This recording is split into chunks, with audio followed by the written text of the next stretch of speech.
Chapter 1397 Fraud Filing. The hundreds of thousands of TVODs stopped attacking the moment they spotted C-filing. Master, P.O. voiced with reverence while speeding forward. Gustav stood atop the disc with a battered-looking figure and spoke. The assailant has been sent to Zanpacht. Let us return, he added while the disc began to fly forward. P.O. and the other TVODs followed after him as they headed back to the space vessel.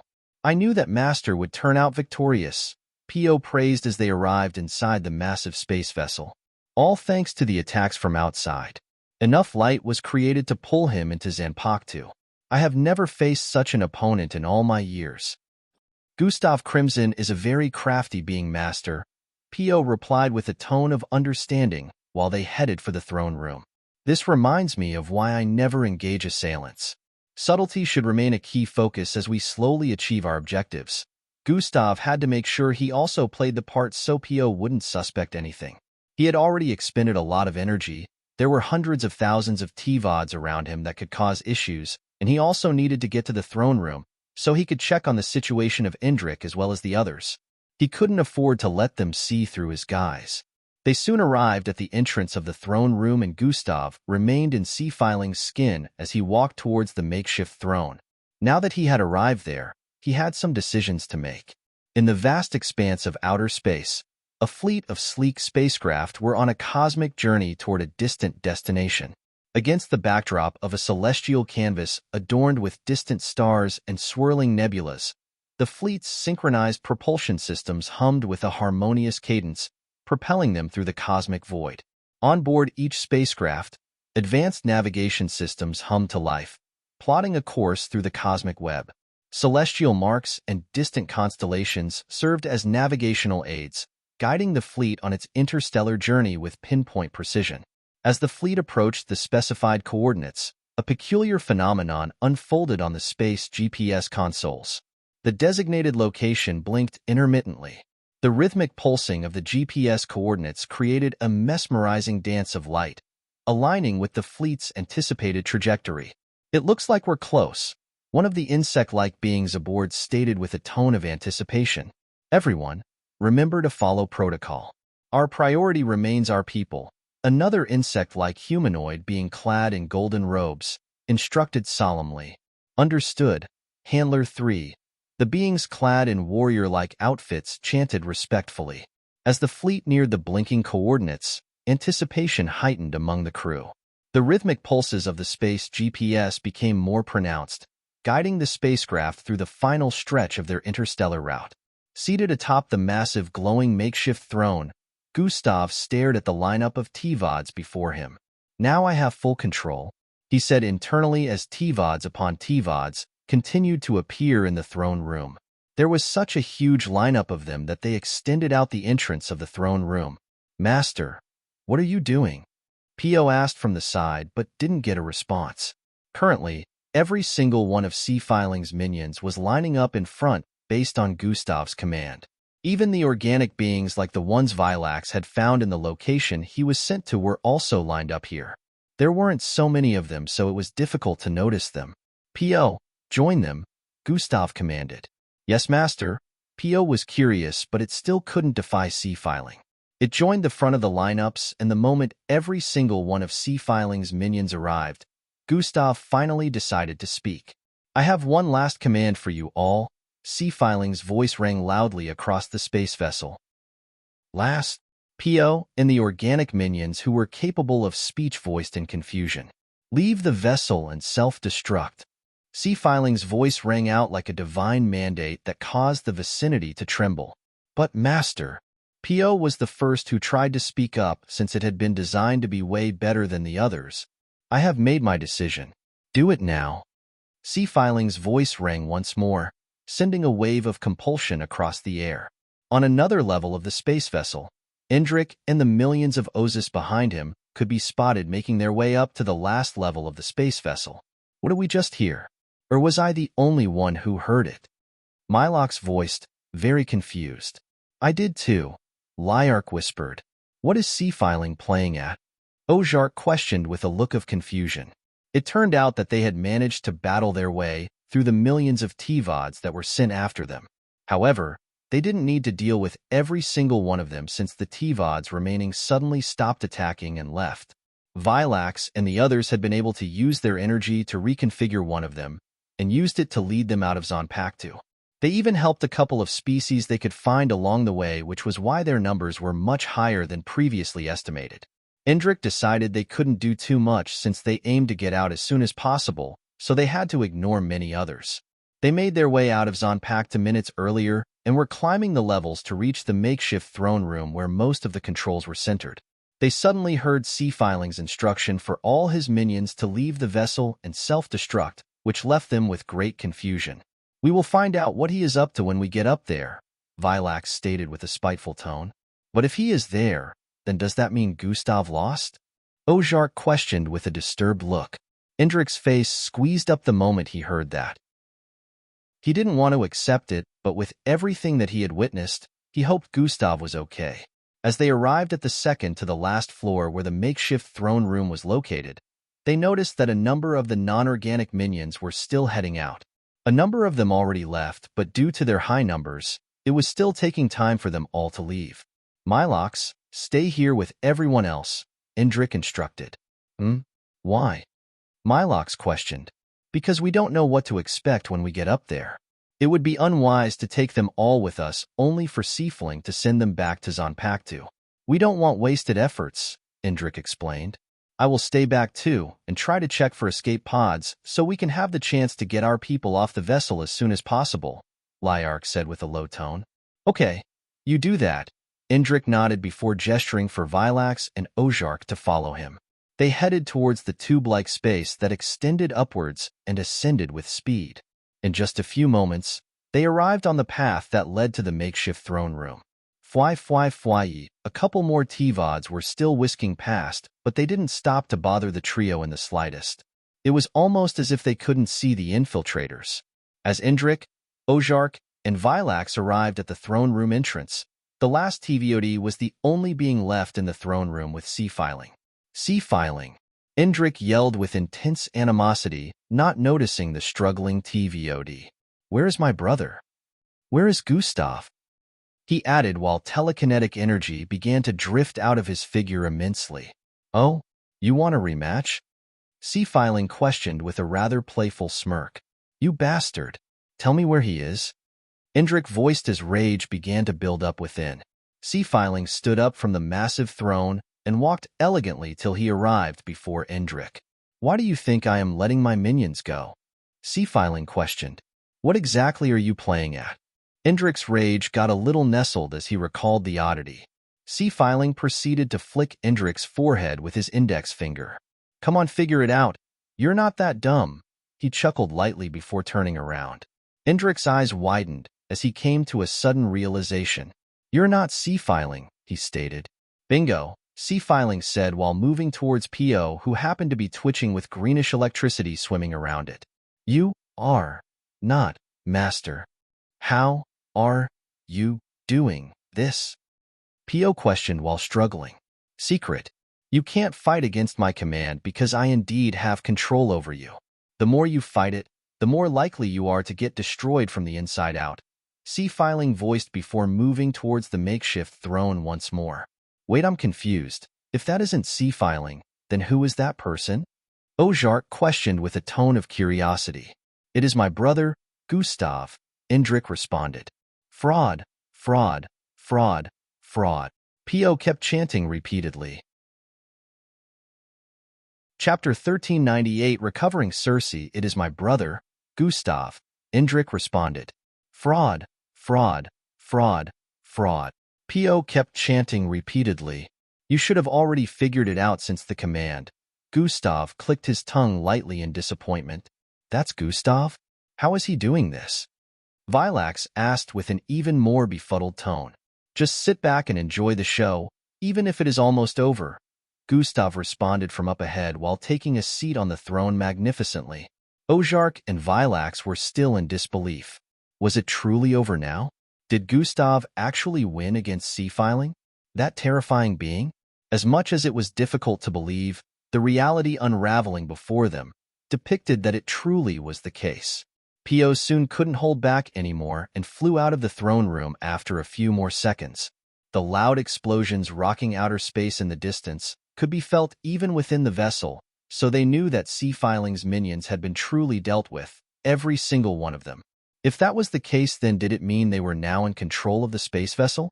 I am currently in control of Zanpakuto, however, the moment I go back to my usual look, it would self-destruct. Now you have a choice. Do you want the other species within Zanpakuto to be saved as well? Gustav questioned. You can save them? Really? Vilax couldn't believe his ears. I can.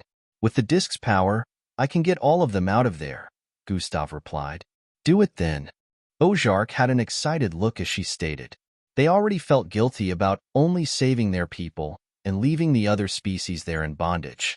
Gustav's revelation about having the power to free everyone gave them a sense of relief. Will the vessel be enough to contain them all? Indrik questioned rationally.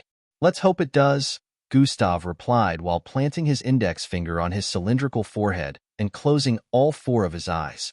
The group watched as the disc flew out of the throne room. They knew Gustav was at it, so they decided not to make any noise so as not to distract him. I wonder why C-Filing created a vessel this large, just to keep the species in an entirely different location, Vilax questioned softly. I believe it was because he couldn't put them all in bondage, Indrik explained. The vessel must have been his initial plan till that problem came into view, which is why there are so many levels imbued with space expansion machines, he added. This means there is a chance of the vessel being capable of containing everyone, Ozark voiced from the side. We shall see, Vilax mumbled.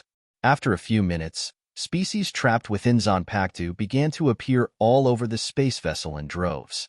Millions of them appeared on the different levels across the vessel, while the purplish shackles around their necks fell off. What is going on? I think I have my free will again. We are no longer in that dreadful place draining our lives away. They looked like they had just awoken from a deep sleep, but a lot of them recalled everything that they had been unwillingly doing for the past couple of years.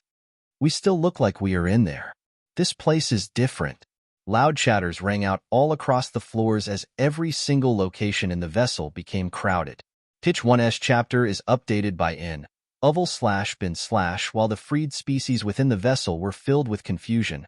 Gustav's image suddenly appeared as a projection on every floor. The freed species found themselves staring at footage of Gustav, who had returned to his original look. You are free. The species who were initially confused were brought up to speed as Gustav explained that he and the others originally infiltrated this vessel to free the Ozus. Gustav also told them that since they managed to successfully deal with C-Filing, they added saving everyone to the mix and that Zanpakuto was about to self-destruct. A lot of them felt melancholic the moment Gustav mentioned the destruction of Zanpakuto. It turned out that those abducted at the earlier stages of C-Filing's goal to have every species in the galaxy had been working on building Zanpakuto for over a century already.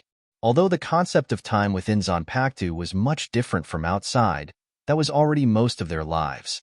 There was no doubt that they were in bondage, but hearing that something they had spent a long period of their lives building was getting destroyed still made them feel disheartened. Gustav went on to explain that since they were free, they of course could decide their fates from henceforth.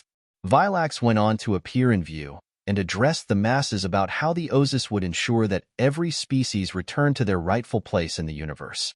C-Filing was no longer in the picture, but he had left the vessel behind which Gustav had reconfigured to make Vilax the new owner before he transformed to his original look. Gustav had cut off all ties Zanpakuto had to the space vessel, as well so it wouldn't be affected after its self-destruct. Cheers! Cheers! Chatter! The entire space vessel erupted in cheers as the groups of species which numbered in the billions praised their saviors for their rescue.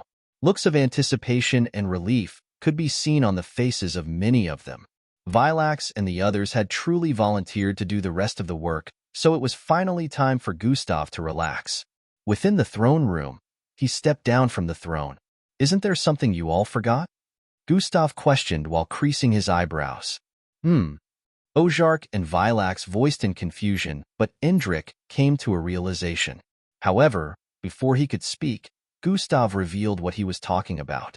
Circe, he stated. Their faces lit up with shock as they looked around. "TSK, y'all couldn't even be bothered to look for her," Gustav added while trotting forward. "I thought she was maybe trapped on one of the floors and we could get her after C-filing was fully dealt with." Vilax tried to explain with a guilt-stricken expression. "That is a very ignorant statement coming from someone such as yourself, Vilax. What if C-filing had done irreversible damage to her, and none of you had realized any better till this whole ordeal ended?" Gustav had already arrived at the entry point of the throne room at this point. "We're sorry for being so slow. Well, look for her," Ozark assured from the side. "There's no need. I already found and freed her," Gustav replied while walking out. "Freed her?" Vilax and Ozark were both confused. C-filing didn't just put her on any level, he put her in experimentation. Indrik seemed to have realized everything now. Experimentation? How? He surely couldn't have done anything to her since we got here, right? Ozark had a worried expression while questioning. "We have been on C-filing for over 2 weeks, already in here for up to a week. A week is a lot of time for a lot of things to go down. Also, C-filing just left her there to those heads," Indrik answered while following after Gustav. It was truly as Indrik said. C-filing was curious about Circe, who had the DNA of 2 different species in her, while not being a native of Earth. So he had put her in the experimentation lab to have the T-VODs take a look at her, since he had built those particular bots to be well-versed in science. It wasn't until after Gustav returned to the vessel as C-filing that he knew exactly where she was and what she had been going through. Fortunately, he had asked every single minion to self-destruct so Circe was freed from them. Gustav decided to handle everything else about the Zanpakutu since it was a very grave situation before finally heading to her. He was greeted by the sights of the species he had saved, who let out words of appreciation upon seeing him. Gustav didn't want to concern himself with that and went invisible after some time. He wanted to avoid getting delayed as he approached one of the floors. Upon arriving on his floor of interest, there were still a lot of species there as well, but at the end of the floor, he found himself in front of a secluded space. This was one of the few parts on the vessel that none of the species had been able to occupy. Gustav finally revealed his presence as 2 massive metallic doors slid sideways. What appeared in Gustav's view next was a labyrinth of interconnected chambers. Glass enclosures, pulsating with artificial atmospheres, housed a diverse array of life forms. Alien flora with luminescent petals swayed gently in simulated cosmic winds, while peculiar organisms wriggled within containment tanks filled with liquid that defied universal colors. The experimentation space had shelves that were lined with meticulously labeled containers, each housing a specimen of organic or alien origin. Chapter 1399, Finding a Sample. Gustav walked through the midst of towering structures that housed things that were difficult for the human mind to comprehend. It seemed like he already knew where to look. He soon arrived a couple of feet from a massive medical table that looked like multiple silver plaques stacked atop one another. A figure sat before its edge and leaned against it with its back. They seemed like they were currently asleep while clad in a patient robe. Gustav arrived before them and squatted. "Pat, Pat." Gustav gently tapped their face twice before speaking. "Circe, are you okay?" Squish, flicker, Circe's cute eyes slowly flickered open and Gustav was taken aback the moment he noticed the grayness in her eyes. "Father, is that you?" she questioned cutely. "Yes, it's me, Gustav. Can you see me?" Gustav questioned as he waved his hand before her face. "I can hear you," Circe answered while a smile appeared on her face. This response instantly gave Gustav his answer. Circe had gone blind. What happened? How did this? Gustav's raised his voice in anguish. "It's okay, father. I am fine." Circe held his hand and smiled heartily. "Especially now that you are here," she added. While Circe's hand was resting on his, Gustav decided to pry into her memories. Memory siphoning has been activated. A stream of memories flowed in Gustav's mind, which further incensed him as he witnessed everything the T-VODs did to her while they were trying to take care of C-filing. The space vessel began to quake as Gustav's anger rose, and he suddenly felt the urge to rip C-filing into a million pieces. The girl had gone through a whole lot in the past week, yet she told Gustav she was perfectly okay. Good thing I can do that with my sixth realm. I will make sea-filing suffer more, Gustav swore internally. I can only hope that recovery pills work, Gustav muttered as he realized that Circe had been blind for 4 days already. Gustav proceeded to take a pill out of his storage space and placed it in between Circe's lips. After Circe swallowed, Gustav waited to see if there would be any changes. While he was waiting, he noticed something. Adjacent to the medical stacks of plaques, floating crystalline structures suspended within force fields defied the laws of conventional physics, casting prismatic reflections across the experiment space. It wasn't that Gustav didn't notice this area initially, he just hadn't paid it any attention, but now that he did, his face lit up with suspicion. An ashy ethereal substance could be seen almost flickering in and out of existence as it swam within one of the floating crystalline structures. It seemed to be a trap within. Despite there being other things of interest, this one in particular had pulled Gustav's attention because it looked like something he had been after for a very long time. Is that a sample of a warp demolator? Gustav couldn't believe his eyes as he slowly approached. Gustav arrived before it and studied the odd-looking substance again that almost seemed alive. Does this mean sea-filing has come into contact with the warp demolator before? The more Gustav thought about it, the more it made sense to him. Sea-filing was a being that had been traveling across the galaxy for centuries already, long before he came into existence. It was no wonder how he knew about something that even the higher-ups from Earth didn't believe existed. Gustav reached out to grab the floating crystalline container and snapped his finger. Zing! The container vanished into his personal space. Gustav's eyes lit up with a look of intrigue. I could ask Sea-filing about what he has learned. Looks like coming here wasn't entirely a waste of time, Gustav said internally before returning to Circe. He noticed she had already gotten to her feet, and all the cuts as well as bruises across her body had disappeared. Circe no longer looked fatigued and battered, however, the grayness in her eyes remained. Circe, how is it? Can you? Gustav waved his hand before her once more, and she just proceeded to smile. It is fine, she stated. How many fingers am I holding up? Gustav inquired. Circe shook her head in response, and Gustav immediately confirmed that she still couldn't see. This means she will need to get medical care. Good thing we're headed to Earth next. Gustav was of course still disappointed with how things turned out for Circe, but he knew it was only a temporary situation. Now that their next plan was to head back to Earth, he could definitely have Circe attended to by health professionals there. Come on, let's go, Gustav said while softly holding onto Circe's hand. Just as they took a step forward, an alarm suddenly began blaring.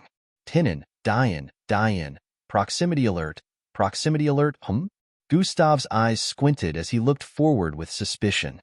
He stepped forward and instantly arrived at the entry point of the experimentation space where Endrik was waiting for him. What is it now? Gustav questioned with Circe by his side. I don't know for sure, but a fleet of spacecraft seems to be approaching, Endrik answered. Gustav's suspicion further increased, and just as they decided to head towards the throne room to get a better grasp of the situation, loud blasts rang out. Bang! Bang! Bang! The space vessel quaked and loud cries rang out in the next instant as many species lost their footing. Looks like they opened fire. Gustav was even more bothered about the situation as he wondered if Sea-filing had any other support that he knew nothing about. FYI, his figure vanished in the next instant, alongside Circe and Endrik as they swiftly headed for the throne room. They arrived there before long, even though the vessel had taken multiple more outside blasts. At that point, Gustav's perception was no longer hindered within the vessel, so he could sense the approaching fleet in outer space. The moment they stepped into the throne room, multiple holographic visuals appeared in their line of sight, showing the war fleet of battle spacecraft. Who are they, and why are they suddenly attacking us? Endrik questioned. Vilax, who was standing before a bunch of control panels, had a look of distress on his face.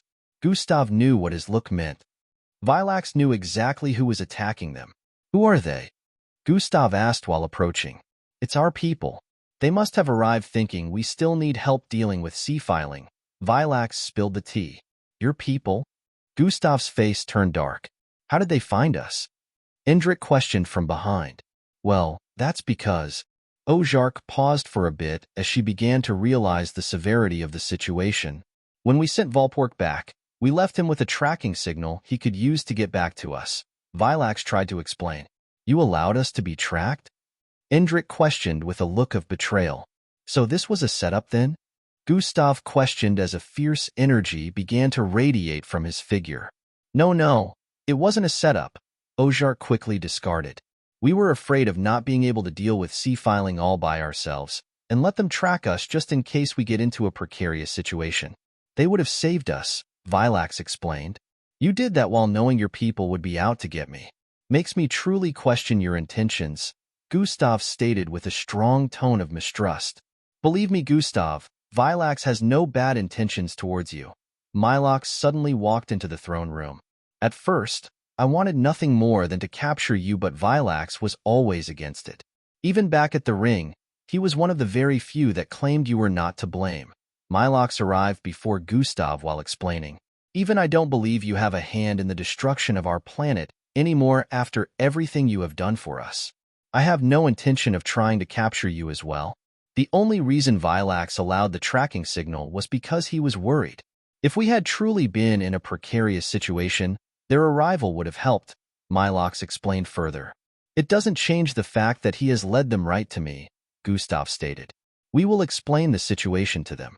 You don't have to worry about anything, Ozark responded with an enthusiastic look. They will be grateful when they hear of everything that happened, Vilax added. Nah, I think I have lived long enough to know how these types of situations will end up. Gustav shook his head lightly. Just because you won't try to harm me, doesn't mean the rest of your people will share such sentimentality. This is a reminder not to purchase beyond Tier 2 privilege. Only Tier 1 and 2 privileges are available for purchase. If you choose not to listen to warnings, your complaints will be ignored later on. Month goals: 500 golden tickets equals 4 chapters mass release. 1,000 golden tickets equals 8 chapters mass release. 1,000 privilege unlocks equals 2 extra chapters. 10,000 privilege unlocks equals 10 extra chapters. 1 magic castle equals 1 extra chapter. 1 spacecraft equals 2 extra chapters. Golden gashapon equals 4 extra chapters, and a special shootout. Chapter 1400. Standing up for Gustav. Gustav's words hit them like a train, causing them to remain rooted in place with thoughts running through their mind. If their experiences had taught them anything, they knew he was right. So what do we do now? Outside of the space vessel, loads of spacecraft could be spotted trying to encircle the gigantic flying structure. The Ozus hadn't expected to meet such a large spacecraft drifting across space. Despite their numbers, they still seemed like ants before its massiveness. Our attacks have not managed to break the protective barrier surrounding it, one of the Ozus in warrior outfit reported. Keep bombarding it. The protective barrier cannot hold forever, Handler 3 commanded from within one of the spacecraft. Isn't it concerning how it hasn't attacked back? Surely such a large spaceship will have powerful artillery, another handler questioned in bafflement. I am wondering as well. We have been attacking for minutes, and yet no counter. Could C-Filing be so confident in his barrier that he believes we will never break through? Handler 3 responded with a contemplative tone. Check for weak spots and, while Handler 3 was about to give out another command, the massive projection of a familiar figure suddenly appeared before the space vessel. Handlers, please cease fire. The voice of the figure that was projected rang loudly within the fleets of spacecraft strewn across that part of outer space. Vilax? Handler 3 muttered with a bewildered tone. Everyone else was just as shocked as they ceased fire, while Vilax continued speaking. C-Filing has been successfully dealt with and our people are free, he revealed. The Ozus were even more shocked after his revelation. They had not expected the group to succeed and arrived with the urgency to offer assistance while expecting to lose a lot of troops in the process. However, they proved that the reverse was the case. Vilax went on to open an access area for the troops to fly in so they could see the present state of things within the space vessel. While they moved in, a dark spacecraft was ejected from the back of the vessel unbeknownst to the Ozus coming in. Handler 3 and a lot of other handlers arrived at the throne room, and they seemed to be engaged in a conversation with Vilax and the others. Gustav, Indrik, and Circe were the only ones not in sight. You four truly got rid of sea filing, freed our people and the other species in bondage, and took over his vessel? Handler 3 was truly astonished. Yes, with the help of Gustav Crimson and his brother Endrick, Vilax answered truthfully. Volapork mentioned the universal fugitive. To think he could try to fix what he caused, Handler 3 stated with a look of respect. He is not to blame for what happened to our home world. If anything, we should be grateful he agreed to help, because if it wasn't for him, we would have failed, Vilax voiced with a stubborn look. There you go again. Handler's 5 feminine voice rang out from the side. He is telling the truth. There is still no concrete proof that Gustav Crimson is to blame for what happened. From what eyewitnesses claim, he even fought to hold back the assaulters and saved a lot of our people when the incident occurred. Ozark chimed in, supporting Vilax's claim of Gustav's innocence. You too. Handler 5 was surprised to see that Ozark had joined the fray, but she didn't know that it wasn't the end. I agree with them. Before knowing Gustav Crimson, I agreed to claims of him being a planet destroyer, but now I no longer believe such claims, especially when he put a pause on his endeavor to free our people. Mylox finally spoke as well. He is innocent. Lyark was about adding when Handler 3 butted in. Enough. His voice commanded enough respect to bring quietness. His fate will be decided after we put him in custody. Where is Gustav Crimson? Handler 3 questioned. Gustav was right. Even though we tried to reason with them from our point of view, they still failed to understand. Vilax nearly facepalmed in frustration. He is gone. Ozark answered Handler 3. Handler 3's face instantly displayed a look of annoyance. You four let the universal fugitive escape? Why would we hold an innocent person back from leaving? Vilax asked with a slight tone of ridicule. You fools. Our seat at the top of the Alliance would have been restored if you had held that fugitive back. Handler 5 yelled from the side with anguish. In the end, that is what all this is about. Your greed. Vilax shook his head. You little. Handler 5 was about to lose her cool when Handler 3 gave her a sharp glare from the side. She instantly kept quiet while Handler 3 let out a sigh before facing his son. Do you realize the gravity of your act? Father, tell me why an innocent person who has just saved the lives of billions should be put in custody? Is that how we repay people now? Vilax questioned with a look of disappointment. Listen, son, I understand your sentimentality, but if we had regained our seat, then we could have advocated for Gustav to be freed afterward, because at the very least we would have a say in the Alliance. Handler 3 tried to explain, but Vilax stood his ground. If he was caught and handed to the Alliance, he would have no chance against the allegations placed on him. The greediness of you lots will never let you view his situation with a clean state of mind. He will turn into a lab rat, just so you lots can satisfy your selfish wants to see how he ticks and weaponize him for yourselves. There is no reason why good should be repaid with evil, but I understand that this is the way of the universe. I am glad that he is gone. Vilax folded his arms after speaking and let out a heavy breath of relief. The entire makeshift throne room turned silent for some time as Vilax's words lingered in the ears of everyone. It was truly as he said, Gustav was an irregular existence that every single planet under the Alliance was interested in, especially the leaders. It was bad enough that even his planet of origin, Earth, wanted a piece of the cake too when they were supposed to protect him since he was one of their own. If we're looking to get our seat back at the top of the Alliance, saving billions under bondage and getting rid of sea filing should help. Ozark suggested they took credit for this instead of dwelling on trying to capture their savior. You. Handler 3 was about to speak when he got interrupted by a call from one of the Ozus warriors behind. A spacecraft was intercepted by our fleet radar minutes ago, leaving this vessel, the Ozus warrior announced. Vilax, Ozark, and the others instantly bore looks of concern the moment they heard that. It must be Gustav Crimson, Handler 5 yelled. What do we do, Handler 3? The warrior questioned. Give chase, of course, Handler 5, and some of the other handlers present pressed for action. The warrior waited for Handler 3 to speak. Father, Vilax called out from the side after noticing the look of contemplation on his father's face. Handler 3 let out a sigh before answering. Stand down? What? The 3 other handlers in the room yelled simultaneously. The warrior nodded before turning around to leave and spread Handler Three's command through the comms. "We have been ordered to stand down. I repeat, stand down." His voice trailed off into the distance as he left the makeshift throne room. "What are you doing?" Handler 5 seethed like a boiling kettle. "I mentioned earlier that our priority is to our people. Anything concerning Gustav Crimson comes after. Let us now go attend to our people. They need us," Handler 3 stated in response before turning around to walk away. The others were left in place speechless since they couldn't find a way to refute his statement at the moment. He had also left them without the chance to reply since he was heading out. Vilax smiled before running after his father to lead him to where the Ozus were positioned. He proceeded to tell him more about everything that had happened so far and how Gustav single-handedly faced sea-filing. The more Vilax spoke, the higher Handler 3's horror grew.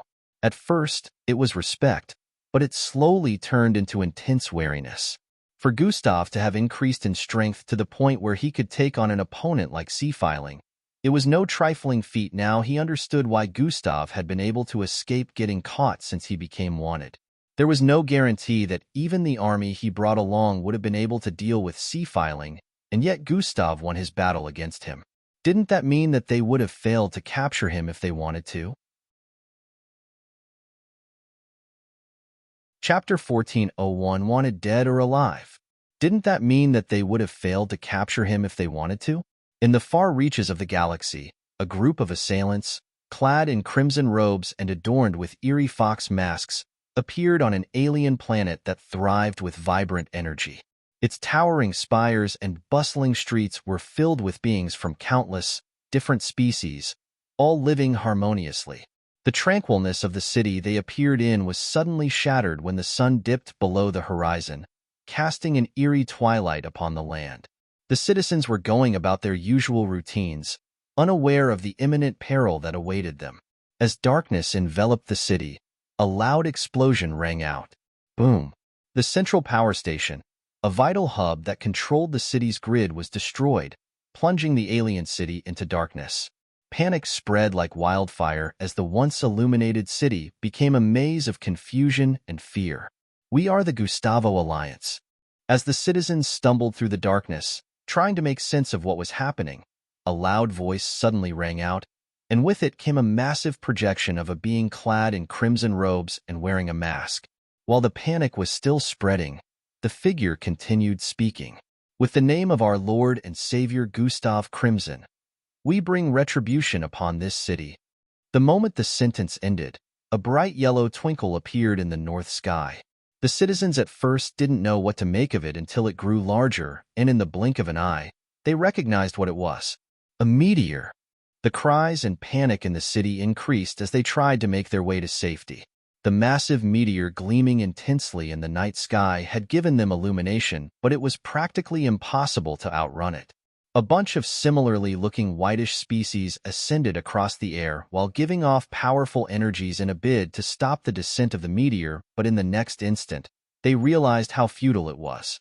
ZHHINN, ZHHINN, ZHHINN, ZHHINN, hundreds more meteors just as massive appeared from other locations as well. Just a single one was enough to wipe out the entire city, and yet 100 more had appeared.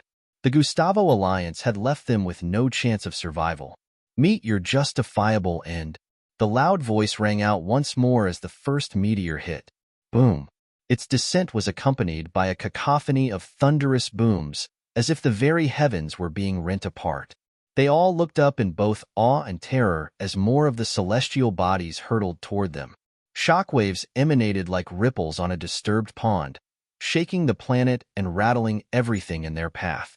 The force of its descent created a symphony of destruction, shattering windows, fracturing walls, and cracking the very foundations of the planet. Their impact unleashed a cataclysmic explosion that seemed to defy the very laws of physics.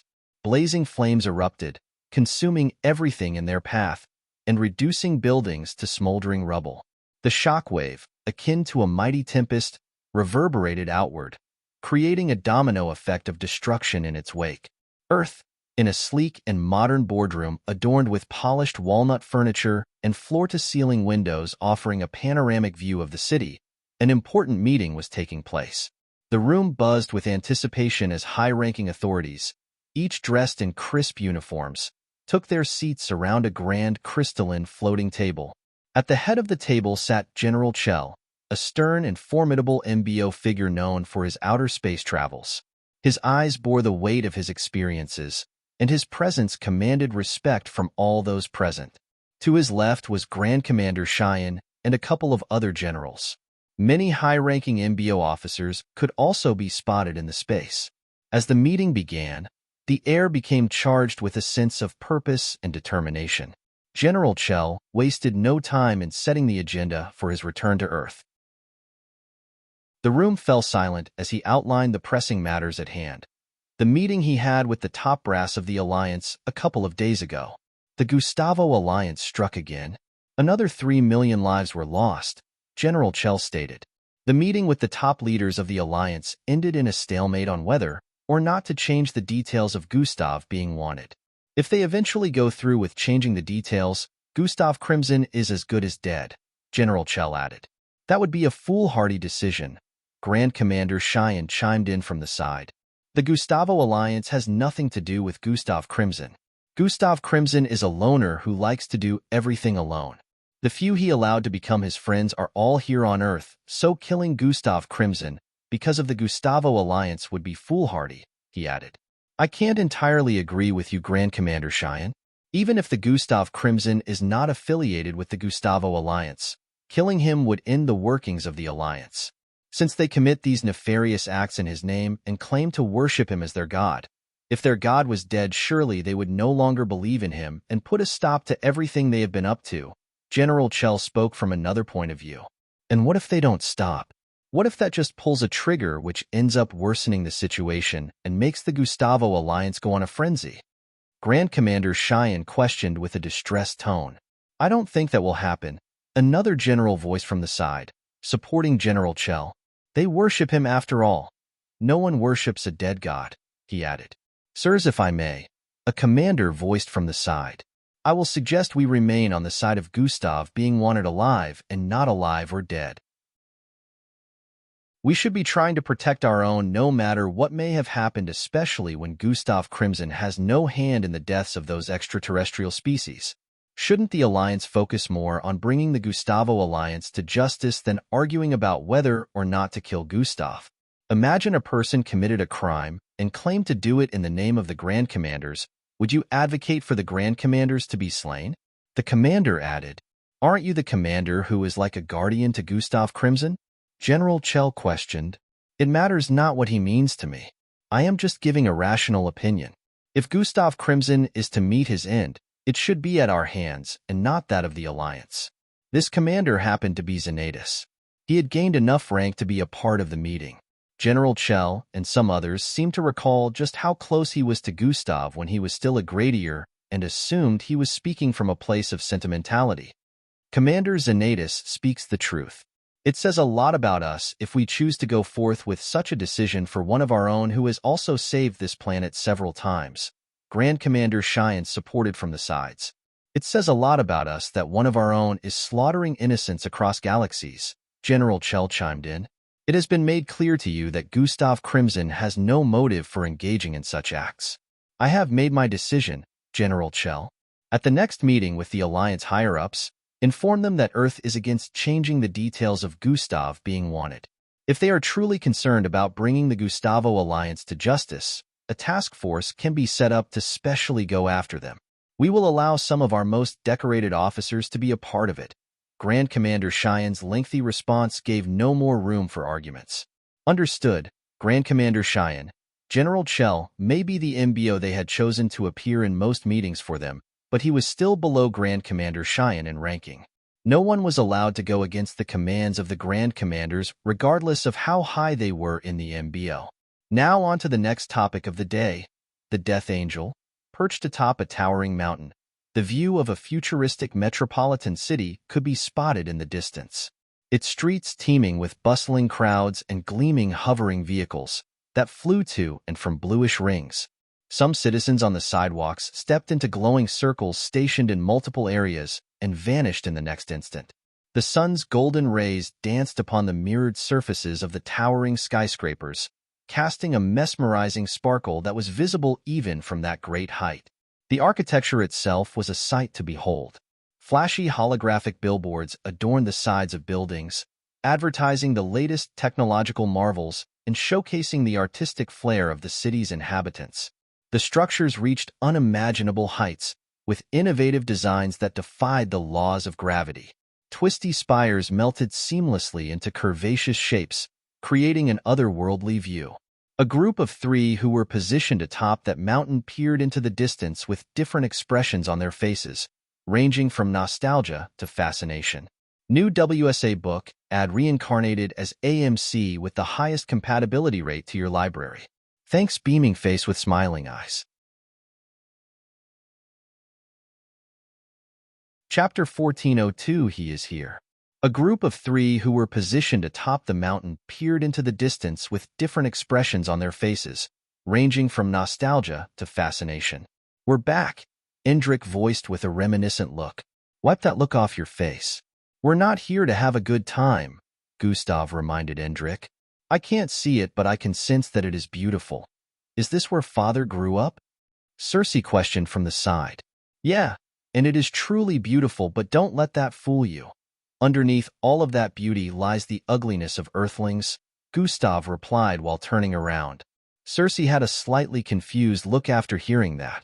Of course, she couldn't understand the mixture of dreadful and delightful memories Gustav had harnessed from growing up in Plankton City. They can't detect our spacecraft, right? Endrick questioned.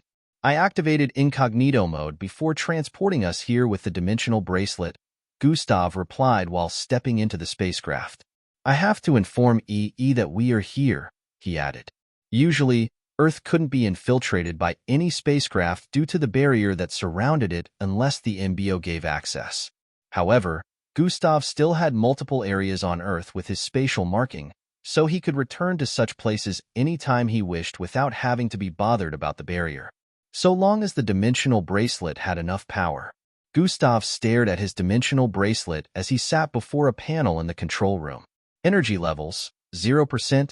Sigh, it will take at least 2 weeks before it regains enough power for usage.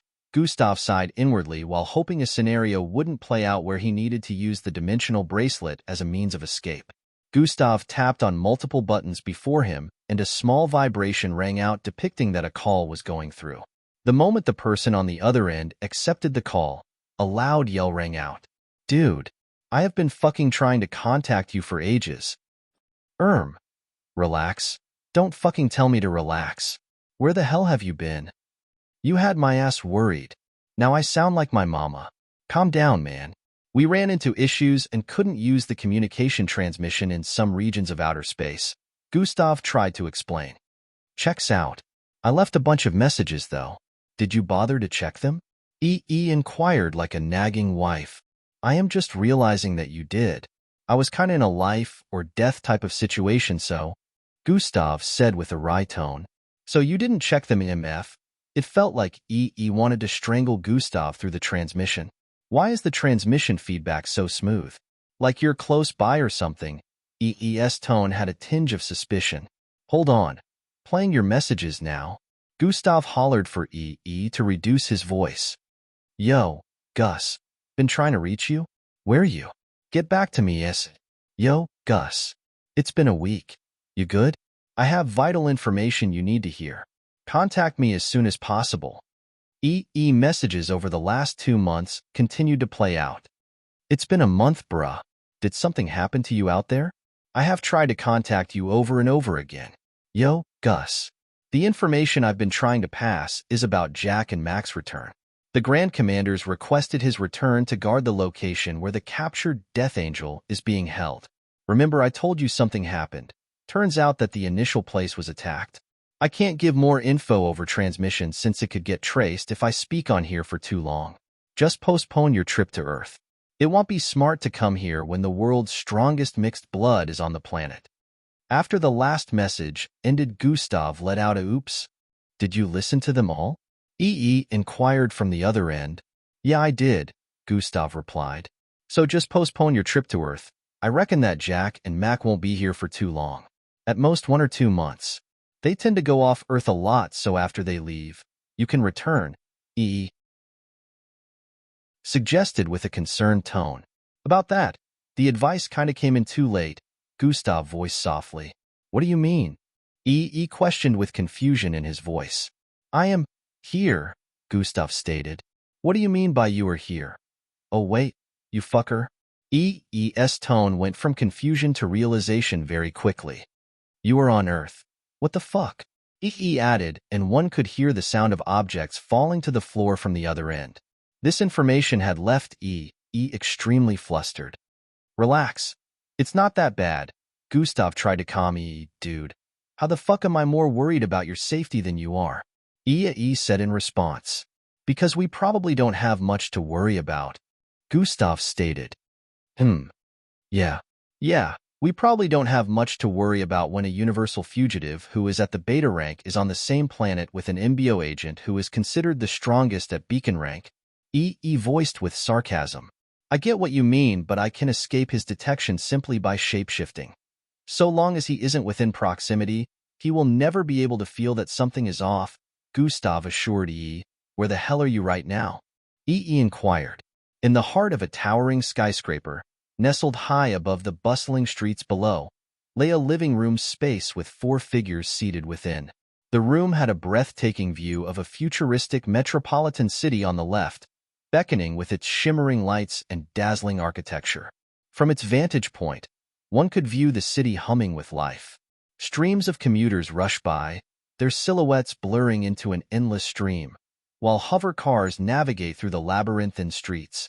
Nice place, Gustav said to E. Was only able to afford it by selling you out. E replied with a wry smile. It is okay though. It was my plan, remember? Gustav reminded E, who seemed to feel guilty. Yeah, sigh.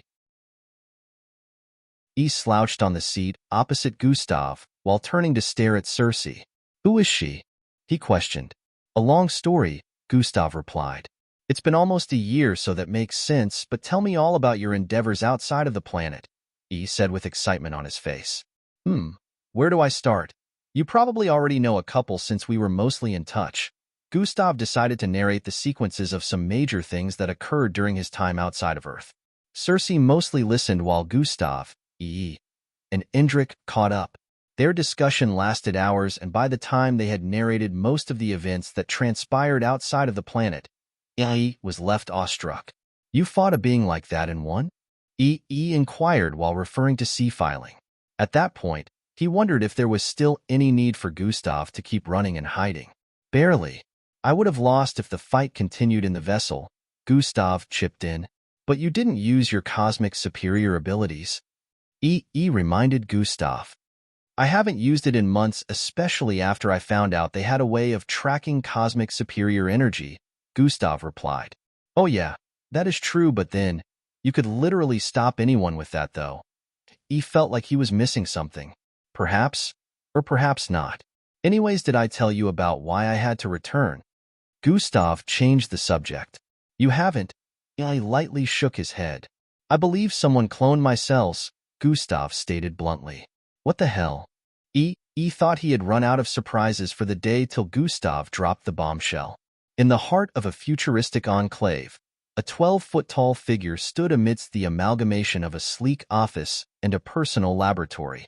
The towering, young-looking man exuded an air of both sophistication and innovation as he navigated the cutting-edge space. The walls, constructed of transparent smart glass, displayed holographic data streams and intricate blueprints, creating an immersive blend of work and creativity. Ambient lighting in shades of cool blue and pulsating white illuminated the vast expanse, casting a crystalline glow on the polished surfaces. A colossal desk dominated the central area, its surface a combination of interactive touchscreens and holographic displays. On it, a holographic keyboard materialized when needed, complementing the advanced computer terminals embedded seamlessly into the sleek design. Opposite him was a dirty, blonde-haired figure with a patch covering his left eye. He is here. The dirty, blonde-haired figure spoke up. It was inevitable. I knew he would figure it out eventually. The 12-foot-tall giant responded calmly while pushing his glasses up slightly. What do we do? The dirty blonde-haired figure inquired. I am close to completing the research, so we have to stall as much as possible, the 12-foot-tall giant replied. Chapter 1403 The clone reveals itself. So, delay? Several things come to mind, but they may be a bit too extreme, the blonde-haired figure pointed out. Do it. You have jurisdiction to make your own decisions. You don't need to ask me, the tall man stated. Okay. The blonde-haired figure jumped to his feet afterward and moved towards the window on the far east. I'm off. His figure vanished through the window in the next instant, displaying a completely different city, nestled within the heart of an expansive icy terrain, where frost-kissed winds danced over a landscape that spanned hundreds of miles. There existed a clandestine research center concealed from the prying eyes of the world.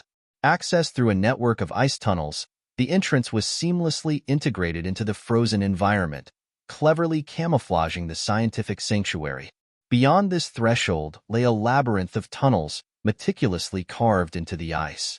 The tunnels opened into a vast cavern, revealing the research center's heart where lots of people clad in lab coats could be moving across the place. In the sky above this location, a figure floated in place, gazing down like a divine being of protection. No one could notice his presence because he had made himself unseeable like a deity that cannot be perceived by mortals. You missed the meeting. A voice sounded in his left ear through a communication device. Was there a need for me to attend? He questioned with a disinterested tone. Jack, you can't be this irresponsible. Unlike when you were off the planet, you can't skip important meetings. The voice on the other end sounded disgruntled. You geezers called me back to watch over this research center. No? I am doing just that. Meetings that concern killing a youngster isn't something I should concern myself with, Jack replied. So long as you are on Earth, it is your business. Do well to put away sentimentality and make sure you do not miss the next meeting. The voice left no room for arguments. No sentimentality here. I barely know the kid, but I will play no part in the alliance politics. My loyalty rests with the safety of the Earth. I don't care about anything else, Jack scoffed. You suddenly sound like Mac. You two haven't switched, right? It's not noon yet. The voice on the other end sounded confused. No, it is still me. The research center will be protected, no worries. Jack ended the transmission afterwards. Damn geezers, he cursed under his breath, while recalling the things they had made him do in the name of protecting the Earth.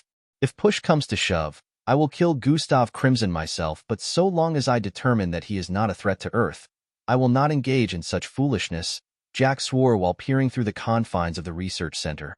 His eyes focused on the dark being that was being held captive beneath the surface.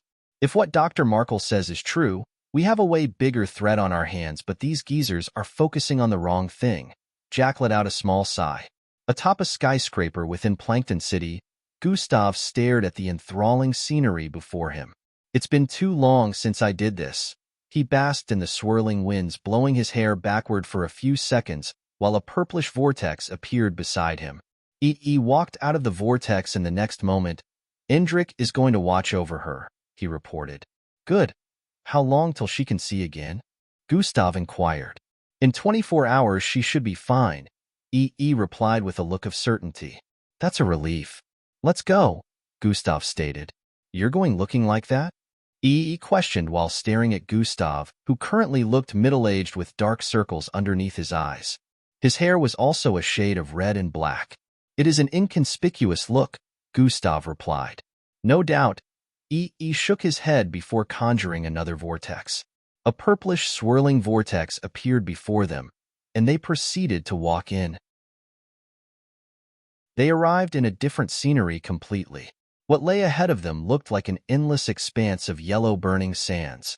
They couldn't even see their silhouettes despite the blistering heat due to the flaming sands. Your vortex brought us outside, Gustav pointed out while staring at It's still burning Sand City, isn't it? Replied with a wry chuckle. Tisk, did you lose your touch? Gustav voiced as they stepped forward. Come on, give me a break, man. I just lost my 20 years of virginity, blurted out. What? Gustav was immediately taken aback the moment he heard that. Yi realized what he just said and covered his mouth with an expression of realization. How? When did this happen? Tell me everything. Gustav couldn't hide his interest as he began cackling. Shouldn't have said that. Yi felt like burying himself. Oh, come on. I knew your ass was a virgin, but this is surprising. You finally did it. He felt like burying himself even more after hearing Gustav's response. Tell me, was it a levera? Gustav kept pestering E. He couldn't help but display a cheeky smile the moment he heard her name mentioned. It was the first time Gustav saw E blush. He knew E felt something for a levera, but he never thought they'd summon up the courage to finally take things further, especially to the point of full intimacy. Well, it started when she asked me out on a date. E began narrating. They had both forgotten, or perhaps didn't care that they were currently walking on the burning sands. In the past, the flames would have roasted them both and turned them to ash in an instant, but now they were both unaffected by it. As they walked further, the city materialized on the horizon. A futuristic metropolis rising from the arid expanse, its towering structures gleaming like mirages. Their footsteps left faint impressions on the scorching sand. As they drew nearer, the city's towering spires revealed intricate designs, adorned with luminescent strips that pulsed with a rhythmic energy. They soon passed through an energy shield that shimmered like a translucent wall. The temperature instantly dropped, providing respite from the scorching heat. The city unfolded before them, a marvel of futuristic architecture, with floating walkways connecting towering skyscrapers and sleek vehicles gliding noiselessly along levitating tracks. This was Burning Sand City, the same city where Boss Danzo met his end. Burning Sand City brought back unpleasant memories for Gustav, and he would never have returned there if it wasn't of utmost urgency. He decided to throw everything to the back of his mind in the meantime and focus on the task at hand. A lot has changed, but I still recognize the routes. Gustav said to Yi, you still remember the scientist's location, right? Yi inquired. Yeah, it's in that direction. Gustav pointed southeast, but the moment he did, one of the massive screens on a skyscraper lit up. Breaking news. The universal fugitive Gustav Crimson has been sighted in Arabia City. The footage played out with the voice of the broadcaster causing loud gasps to ring out across the entire city. What the hell? E let out an expression of shock as he stared at the footage playing out on the screen of a person who looked exactly like Gustav with an eye patch on his left eye. That must be it, Gustav muttered. E turned to stare at Gustav beside him, who was in the form of someone else at the moment. He looks more Gustav than you. So much that I am beginning to doubt that you are the real one. I knew I was right. I will kill Zil. Anguish built up in Gustav as he tightened his fist with a bloodthirsty expression. Watching his clone on the screen made him mad because he was looking to get what he needed and leave Earth without anyone suspecting that he was ever there. There was no doubt that the news was being broadcast all across Earth at the moment, and even though it wasn't truly him, it would cause issues regardless. You were looking for me. Well, here I am. The Gustav in the footage's voice shook the skies as he floated in midair while lifting a skyscraper. It was so large that it seemed like an ant was holding onto it because of his small size.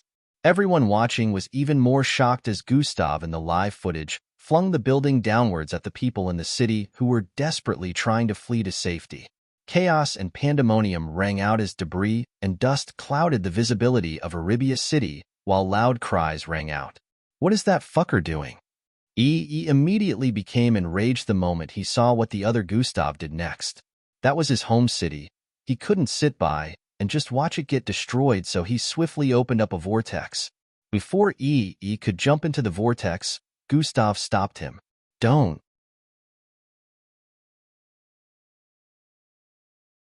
Chapter 14:04 Don't be silly, don't. He held him back and pulled him to the side. There is no guarantee you can win against him. We don't know his level of strength and just how many abilities of mine he possesses. I also have a feeling that this is just a diversion, Gustav pointed out. Gustav felt like the clone's first statement, "You were looking for me," was directed at him, and not anyone else, unlike how everyone would think he was referring to being wanted. If scientists still did things right, the clone would have a lot of things in his arsenal that Gustav wasn't sure he would not be able to guard against, so he knew it would be a bad idea to let him go. So what do you suggest we do? He inquired with an unsettled expression.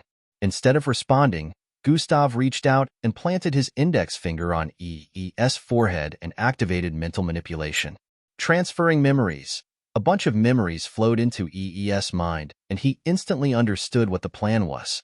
Without wasting any more time, Gustav stepped into the vortex that just conjured and vanished. Peered southeast with a look of determination before conjuring another vortex. He stepped into it and instantly vanished as well. Meanwhile, the breaking news was still circulating all across the planet, with the other Gustav wreaking havoc across Arabia City. Arabia City had undergone a state of chaos and near complete annihilation over a year ago, so one could understand how felt seeing a similar scenario play out once more. However, he had to trust that Gustav would take care of it. The live footage of the ongoing collateral wreckage and destruction also displayed MBO officers arriving on the scene. The battle between the other Gustav and the deployment of MBO officers became intense in just a few seconds. The other Gustav didn't seem to be lacking as he engaged and dealt powerful blows using atomic blades, as well as many other abilities that belonged to the original Gustav.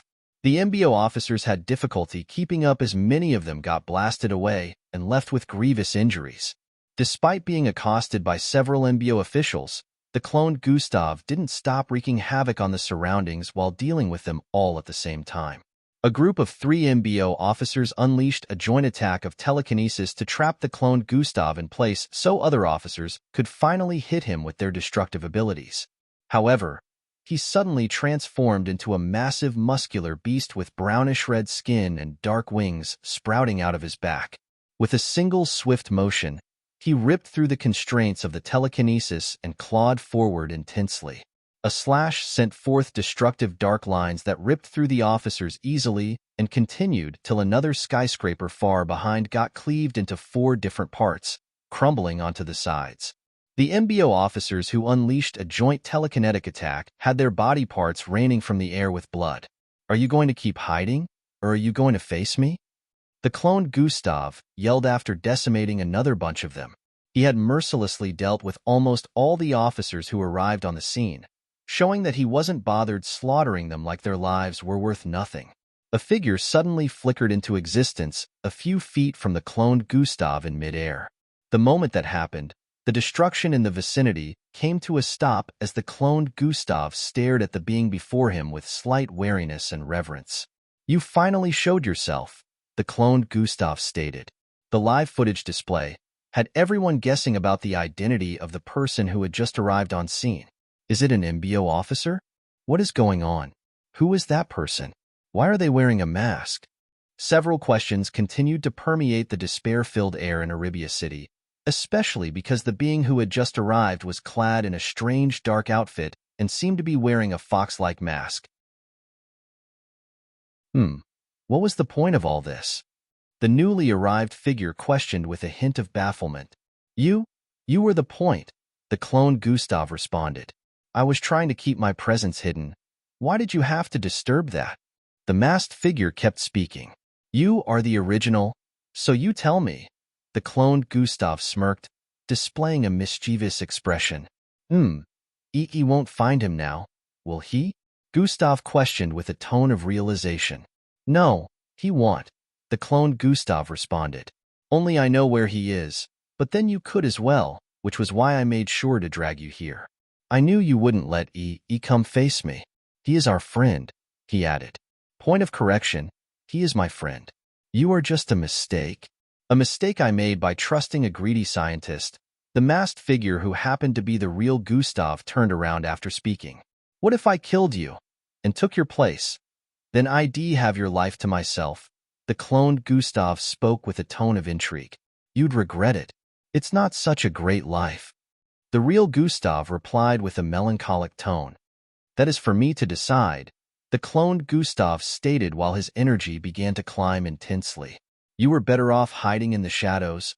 Why did you have to come out?" Gustav's eyes through the mask bore a look of pity. "Do you know what it feels like living like that?" The cloned Gustav's eyes suddenly bore a look of hatred as he glared at Gustav. "As much as I would have liked to ask you, I am pressed for time. Since you won't tell me where Zil is, I will end this as soon as possible and find him. Gustav slowly raised his right hand. Ha ha ha, I knew you wouldn't be able to leave here until you found a way to save this meaningless city. I was right. The cloned Gustav yelled before charging forward. Fui! His figure blurred, and he reappeared before the real Gustav with a powerful uppercut headed for his chin. Don't be silly, Gustav quietly voiced in ridicule before retracting his right arm and swinging it sideways. Pa! A heavy slap rang out as the back of Gustav's palm slammed into the cheek of the clone, sending him flying into the distance with ripples of destruction sweeping across the air from the collision. Just because you defeated the MBO officers doesn't mean you stand a chance against me, Gustav spoke with such casualness that would cause anyone to be terrified. Bang! Bang! Bang! Bang!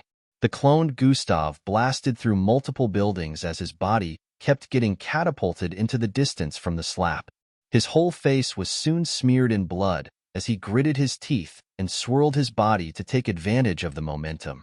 Stamping his feet onto a mass that appeared in his line of sight, he catapulted his body forward with intensity while conjuring a massive atomic blade.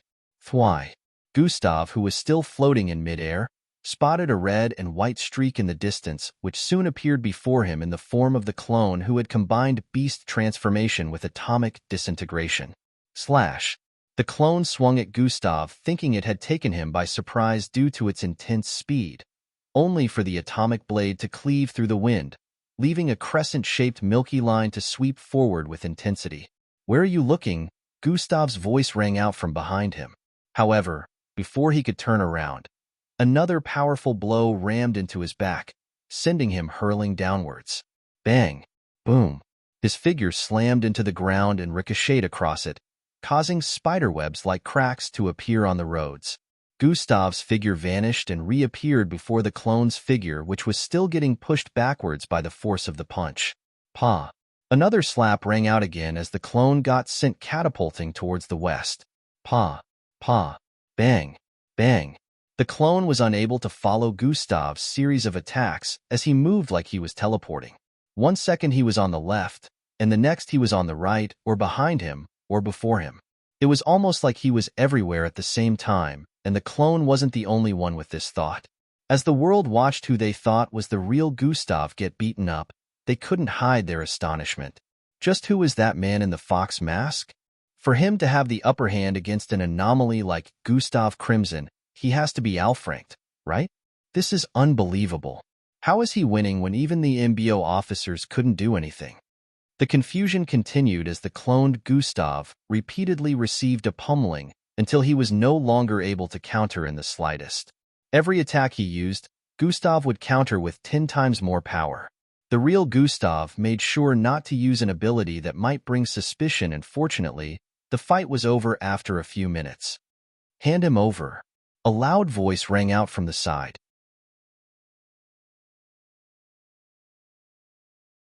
Chapter 1405 I cannot let you take him. The real Gustav made sure not to use an ability that might bring suspicion, and fortunately, the fight was over after a few minutes. Since he primarily used physical prowess to overwhelm his clone, the spectators around the globe were unable to tell what his actual abilities were, and as such they couldn't identify who he was. Fly high, Gustav descended from the air into the midst of the destruction and desecration on the surface. The air hung heavy with dust and the acrid scent of smoke, remnants of the devastation that had befallen the urban landscape. Some skyscrapers had crumbled to the ground, with shattered windows and twisted metal poking out from multiple areas of the landscape. The streets, once bustling with the vibrant energy of city life, were now navigable only through a labyrinth of debris, remnants of vehicles littered across the place. Residential and commercial structures lay collapsed or partially demolished, their interiors exposed like open wounds. The once intact roads now bore the scars of explosive impacts. The scenery reminded Gustav of his fight with the Jinxidus. It had taken a lot for the city to recover after its near destruction the last time, and now, its scars had been reopened. This is on me, Gustav said internally. He felt it would never have happened had he been more careful. All the more reason to never trust anyone. They could go behind your back at any given opportunity. He could only imagine how E would feel after watching everything. Hand him over. A loud voice rang out from the side. Without turning around, Gustav already knew what was going on. He stared at the unconscious clone in his grasp the moment he heard that. I can't let anyone have him, he said internally, knowing that his clone possessed a lot of his cells. He would practically be handing himself over if he agreed to give them the clone. I cannot do that, Gustav voiced while turning around to face the newly arrived MBO officers. Listen here. I don't know who you are, but you did well stopping that maniac, but now you have to leave the rest to the actual authorities. One of the officers voiced. Gustav could sense that the MBO officer was more powerful than the others who had arrived. There was no doubt that he was more high-ranking too. I cannot do that, Gustav stated once more. This one comes with me. The newly arrived officer squinted his eyes. Who even are you? Why do you hide your face behind that mask? He inquired. How ironic to ask a masked man about his identity. If I wanted it revealed, I wouldn't have picked up a mask.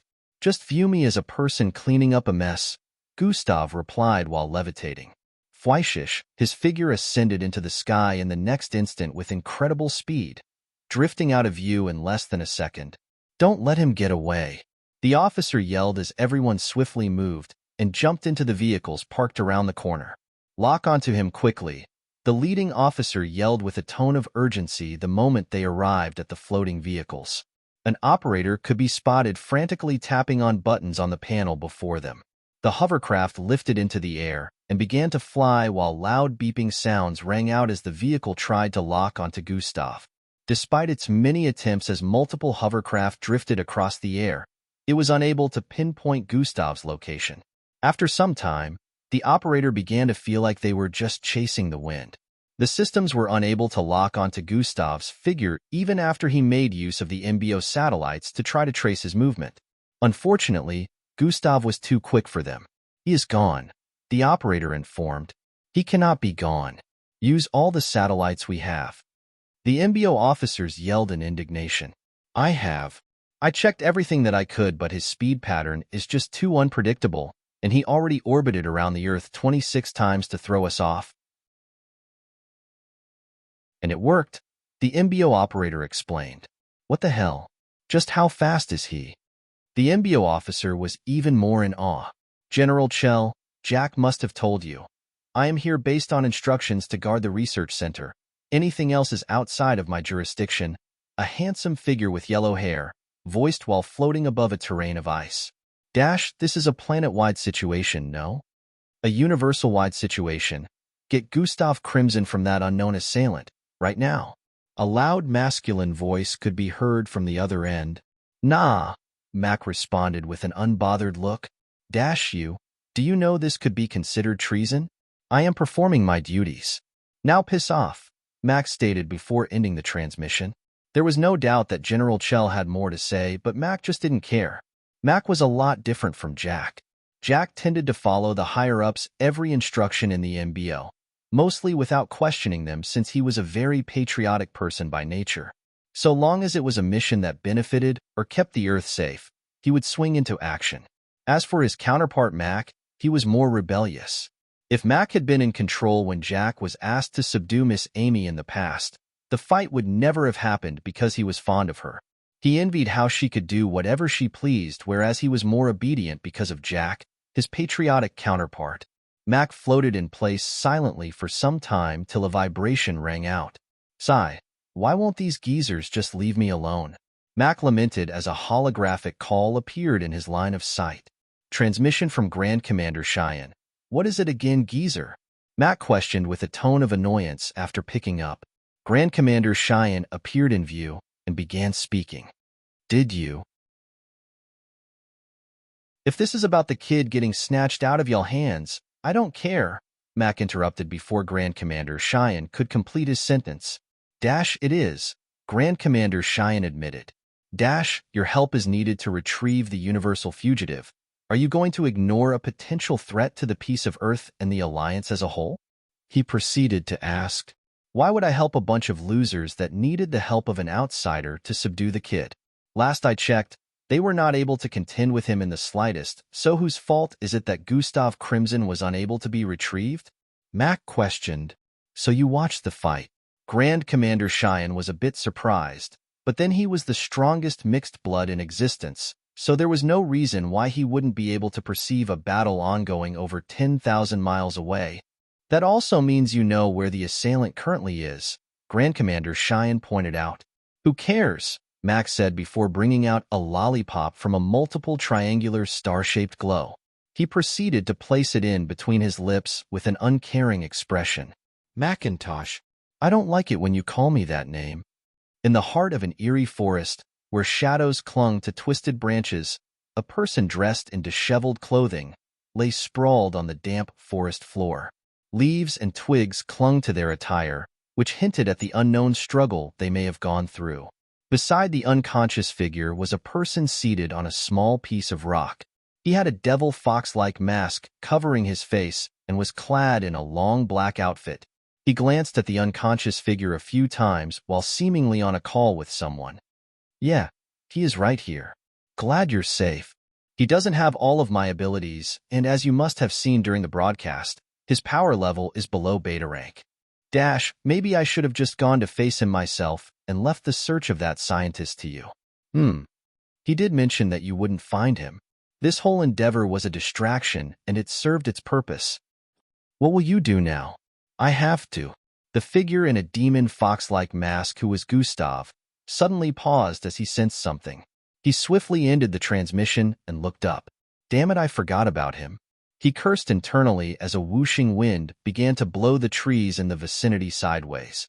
As the trees along with their branches gave way, it revealed the illumination of the skies above along with a figure that seemed to be floating in place majestically. You know why I am here. The voice of a yellow-haired figure floating in the distance rang loudly. To reap a harvest from another man's plant? Gustav maintained a calm tone as he questioned. Meh. I know you did all the work, which is why I am sorry about this. Under normal circumstances, I wouldn't do this, Max said while pointing at the body of the unconscious cloned Gustav. You'll discover the inception of this content at N0V at Lbin. I cannot let you take him, Gustav stated while grabbing the unconscious clone.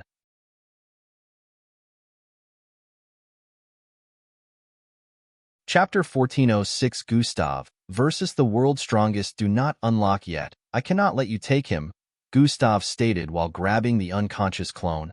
However, in the next moment, a star-patterned construct appeared around the body, causing it to vanish. Sorry, but you can't stop me, Mac responded while the unconscious body appeared beside him in mid-air. Damn it, Gustav gritted his teeth before leaping into the air. Thwoosh, heavy wind blasted in every direction as the ground of the forest cracked and trees swayed to the side from the intensity of Gustav's speed. Mac, who had already turned away to leave, was taken by surprise as the figure in the fox-like mask, who he didn't know was the real Gustav, appeared beside him in just a split second. Gustav immediately reached out to grab the clone protected by the triangular star-shaped construct, and from the corner of his eye, he caught the slight astonishment on Mac's face.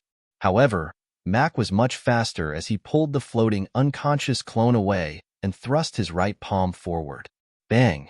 Gustav was met with a violent clash as his entire body was sent flying across the air upon collision. Don't push me, Mac warned after attacking with no intent to inflict gracious injuries. He turned around and flew forward with the floating unconscious body beside him, but didn't get very far before a red streak blazed across the sky.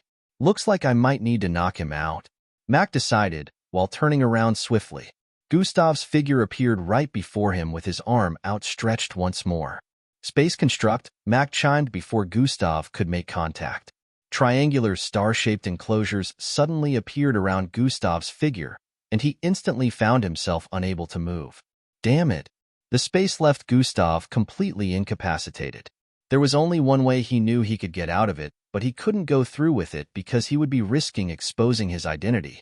Chaos construct, Mac voiced while pointing at the sky.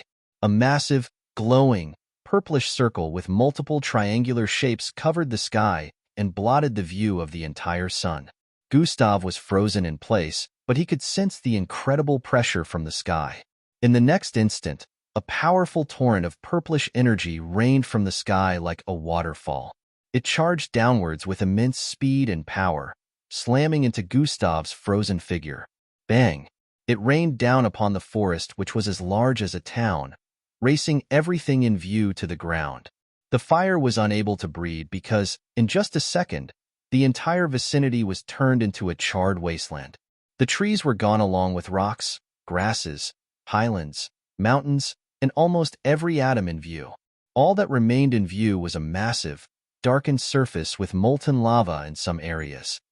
Judging by your strength, that won't be enough to kill you, but at the very least you won't be a nuisance anymore, Max said before turning away once more and flying into the distance.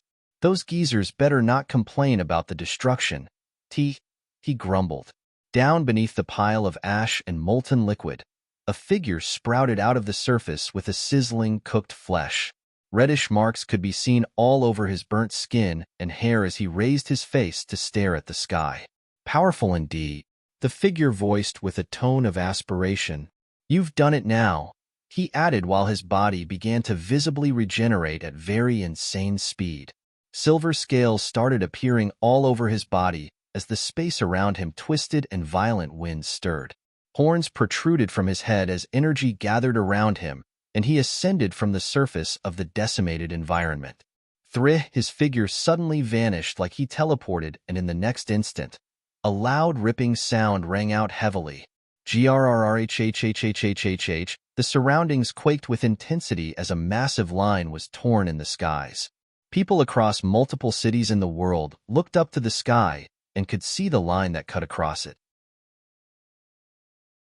Their faces were fraught with clueless expressions, but the sound wave that came next made them cover their ears in horror. Thraha! It sounded like 1,000 thunderbolts merged into one, ringing before each person's ear. Some of them already had blood leaking from their eardrums. They didn't know that what was coming next would be even worse. A few seconds earlier, Mac turned in midair as he sensed something. Nature cons. Before he could complete his sentence, the skies ripped open with rifts appearing all over. BOM. It sounded like thousands of loud explosions went off as an incredibly quick streak rammed heavily into Mac. Both figures tore across the sky at such insane speed that more rifts appeared in their wake. Mac was completely astounded as he tried to free himself from the figure that clung to him with unprecedented grip. How are you still conscious? Mac voiced as he held onto Gustav's arms and began slowly spreading them. When he noticed he was losing hold, Gustav spun repeatedly and flung Mac away. Fwihii. Mac found himself catapulting downwards at a speed that not a single mixed blood would be able to follow. Before he could try to stabilize himself, he slammed into the surface of an ocean, causing a massive torrent to blast upwards. Boom! It was as though another explosion had gone off as Mac hit the bottom of the ocean instantly. A cyclone was generated as a radius of more than 50,000 feet was cleared of water and walls of ocean waves spread to other areas. Mac broke through the ocean bed and continuously kept falling further underground from the force of the throw.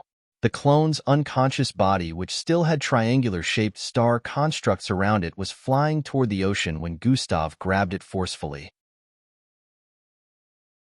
Gotta put this in my personal space, he voiced with a struggling tone as he tightened his hand around the construct in a bid to break through it and retrieve the clone's body.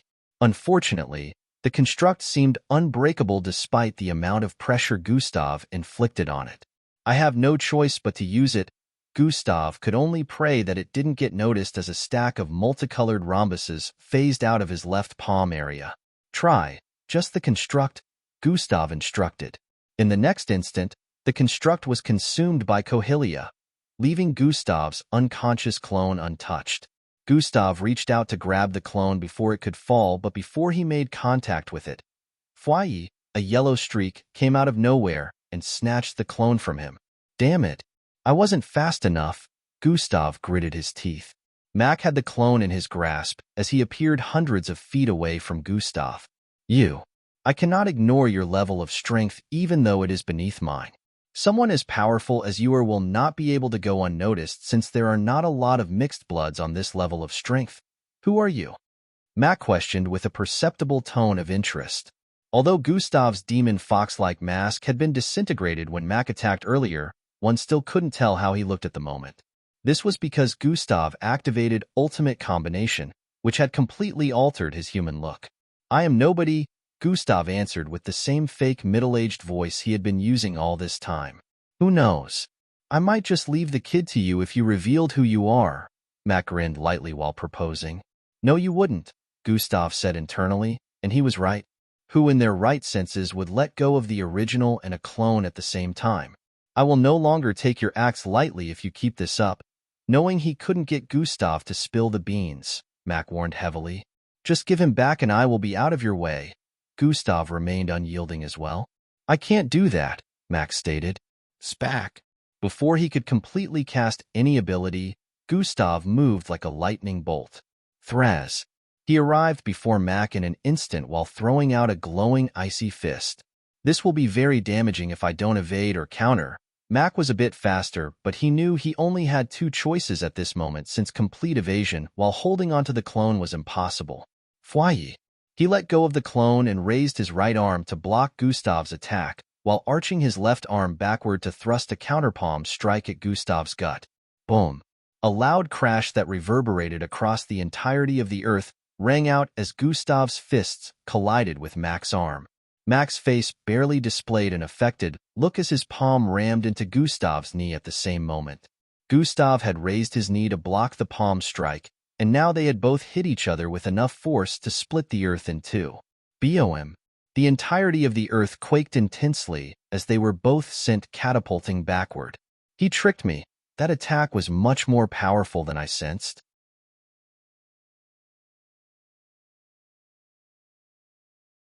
Chapter 1407 Absolute Death. "He tricked me. That attack was much more powerful than I sensed." Mac forcefully swallowed the blood threatening to shoot out of his mouth as he flew uncontrollably into the distance. Gustav wasn't any better as his left leg could be seen missing from the knee downwards. His figure left a trail of blood across the air as the force from their collision sent him spiraling backward much harder than Mac. Bruh. Gustav vomited out a mouthful of blood as the attack had truly rocked him to his core. Now he understood what it was like to go against the strongest mixed blood of their age. The clone. Gustav struggled to breathe as his perception picked on the falling body in the distance. The clash had driven them thousands upon thousands of feet away from each another, and it had also left the body of the clone falling from the air. Mac had regained control of his drifting body before Gustav could. The moment he came to a stop, he peered forward in the direction of the falling body. Whoosh! His figure drove forward at a much faster speed than Gustav's, crossing a distance of more than 10,000 feet in milliseconds. Pa! Gustav slapped his face in midair to jolt his body back to a functional state as he sensed that Mac was about to grab the body. Twice space contrasted, turning into a tunnel that led straight to the unconscious clone the moment Gustav charged forward. He arrived before Mac and threw an uppercut at his face. Mac once more had to let go of the clone to defend himself, causing both of them to clash thousands of times in just a few milliseconds. Bang, bang, bang, bang. They both repeatedly threw out extremely quick strikes with even more caution and precision than before, causing waves upon waves of energy to disperse in every direction. The ocean beneath them had been disturbed to the point where its waves had moved to another location entirely. Beneath them, the ocean waves that were displaced still hadn't returned, giving them a view of the ocean floor. Shores were being flooded due to their battle, and the weather conditions in the sky had undergone a complete change. Even though Gustav managed to block a lot of Mac's attacks, he was still receiving grievous injuries. Mac was more cautious than before, so he had hardly taken damage from Gustav's attack, but he knew they couldn't keep it up. From the corner of their eyes, they saw that the body was about to collide with the ocean floor. Fwye. The moment they both realized this, Gustav and Mac dashed downwards with incredible speed. Gustav reached out to grab the clone's unconscious body before it could strike the ground when Mac threw out a purplish blast that sent him flying into the distance. Bang! Mac caught the clone just inches away from hitting the surface, but before he could even relish the feeling of relief, a red bolt tore through the air and slammed into his chest. He subconsciously let go of the clone's body as a bloody hole appeared in the middle of his chest from the attack, while his figure got blasted backward. Gustav reached the clone, which was now resting on a rock, protruding from the ocean bed, and swiftly drew a rectangular line in midair with his index finger. A glowing doorway appeared in view, and Gustav swiftly threw the clone into it. However, before he could close the doorway to the space he created, Mac's figure rammed into him from the side. He was sent flying as loud cracking sounds rang out while Gustav spat out blood profusely. I've never been beaten to this point before while Ultimate Combination is activated. He isn't the strongest for nothing, Gustav grumbled internally as he felt his organs shifting out of place from Mac's continuous hits. He couldn't help but curse at the fact that the dimensional bracelet was currently out of power. He would have gotten out of here with the body a long time ago if it wasn't the case. As Mac reached out to grab the clone's unconscious body within Gustav's conjured space, an orb suddenly appeared beside him. The moment he turned to the side in surprise, a burst of reddish and purplish energy swept out from the orb. Boom! Mac was sent flying with intensity as the immensely destructive energy raged forth like a force of death. Gustav willed the space to close at the moment of the blast, so as not to end up incinerating the clone by mistake. However, the torrent of destructive energy had swept him away as well and was currently consuming the ocean. Contain! Gustav yelled while slapping his palms together and gritting his teeth forcefully. The energy sweeping forth suddenly stopped while sweat began to dribble down Gustav's face. He had only let the energy rage for half a second, and yet the entire ocean was nearly dried out. A look of regret could be seen on his face as the energy began to rescind. His body got charred due to this, but he had enough power to retract the attack. The torrent of energy continued to withdraw until it got contained in an orb like before, except that this one happened to give off a weaker energy compared to the previous one. If Gustav had let the energy fully sweep out, the entire Earth would have been consumed. No one would know that he was responsible for it, but he would have really become a real planet destroyer had such happened. Mac's upper body had a few scalds, and most of his clothes had been chalked away, but he still seemed very much vibrant. This was an attack that would usually disintegrate everything in sight, and yet it only managed to send Mac some distance away with barely any injuries. He picked himself up and observed the destruction around him. It was like being at the edge of the world where endless waves once danced. What lay before him now was a desolate expanse bearing the scars of a cataclysmic event. The once majestic ocean had been brought to the brink of desiccation, its waters reduced abysmally. The seabed, now exposed and cracked, told a silent tale of devastation.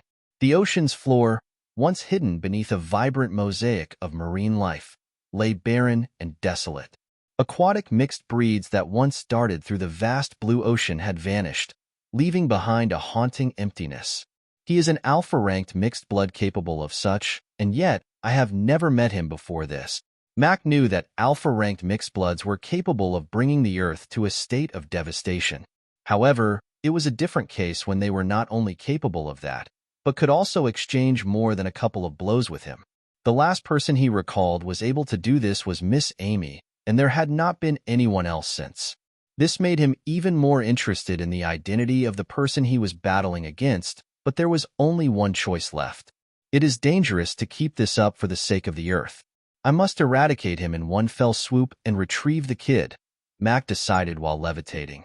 Gustav had successfully managed to put the clone away in the space he conjured, but he couldn't come up with ways to escape Mac at the moment. He had already expended a lot of energy due to constant regeneration. Just being around someone as powerful as Mac who unleashed most of his energy was causing him damage. There was no doubt that he was still far from reaching Mac's level, but he couldn't have asked for a better situation since Jack was said to be more powerful than Mac. It made sense since people mostly mentioned Jack whenever a discussion about the strongest mixed blood was brought up. Gustav couldn't imagine how much crazier it would have been if he had to face Jack. Ugh. Gustav suddenly paused as he felt something inexplicable. He turned to the southwest as he sensed it and spotted the darkening clouds up ahead. Mac had his finger pointed in Gustav's direction as triangular star-shaped patterns appeared in reddish form. As much as I would like to continue this, I can't. With the activation of absolute death, this fellow will meet his end. When his space ruptures, I will retrieve the boy, Mac decided internally while the darkening clouds increased. I'm going to die. I can feel it, Gustav said internally as the fear that he had never felt in ages gripped his heart. Don't let him complete that attack. You have the means to end the world's strongest mixed blood right now. The system suddenly chimed in. Stop. I know you don't want to do it. But is his life or yours, the system added. Stop. Let me think. Gustav yelled internally. You do not have time to think. The moment the system replied, a massive jaw of darkness appeared beneath the area where Gustav was situated. Cohelia! Gustav roared, causing rhombuses of multicolored lights to burst out from his being.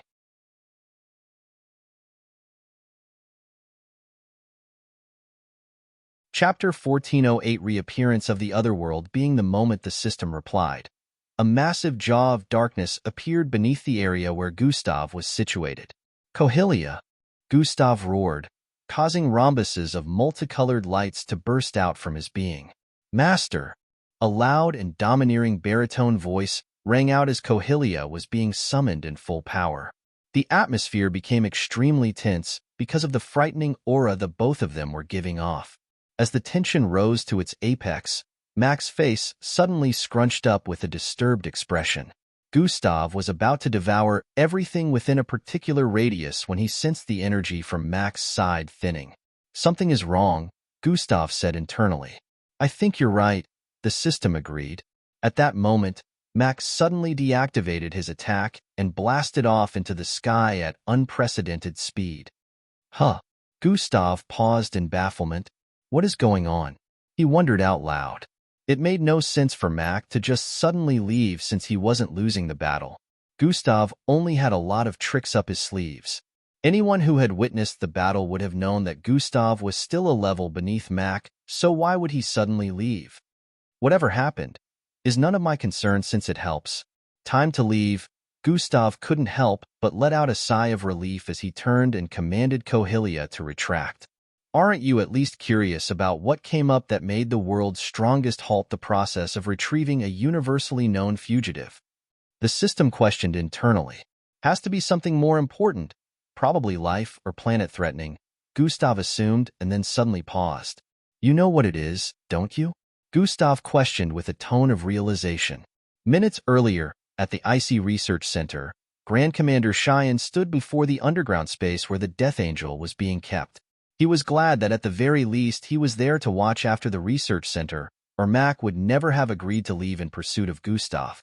It had taken a lot of convincing, but since Mac had felt the Grand Commander was capable enough, he decided that it wouldn't hurt to leave the protection of the research center to him for 20 seconds.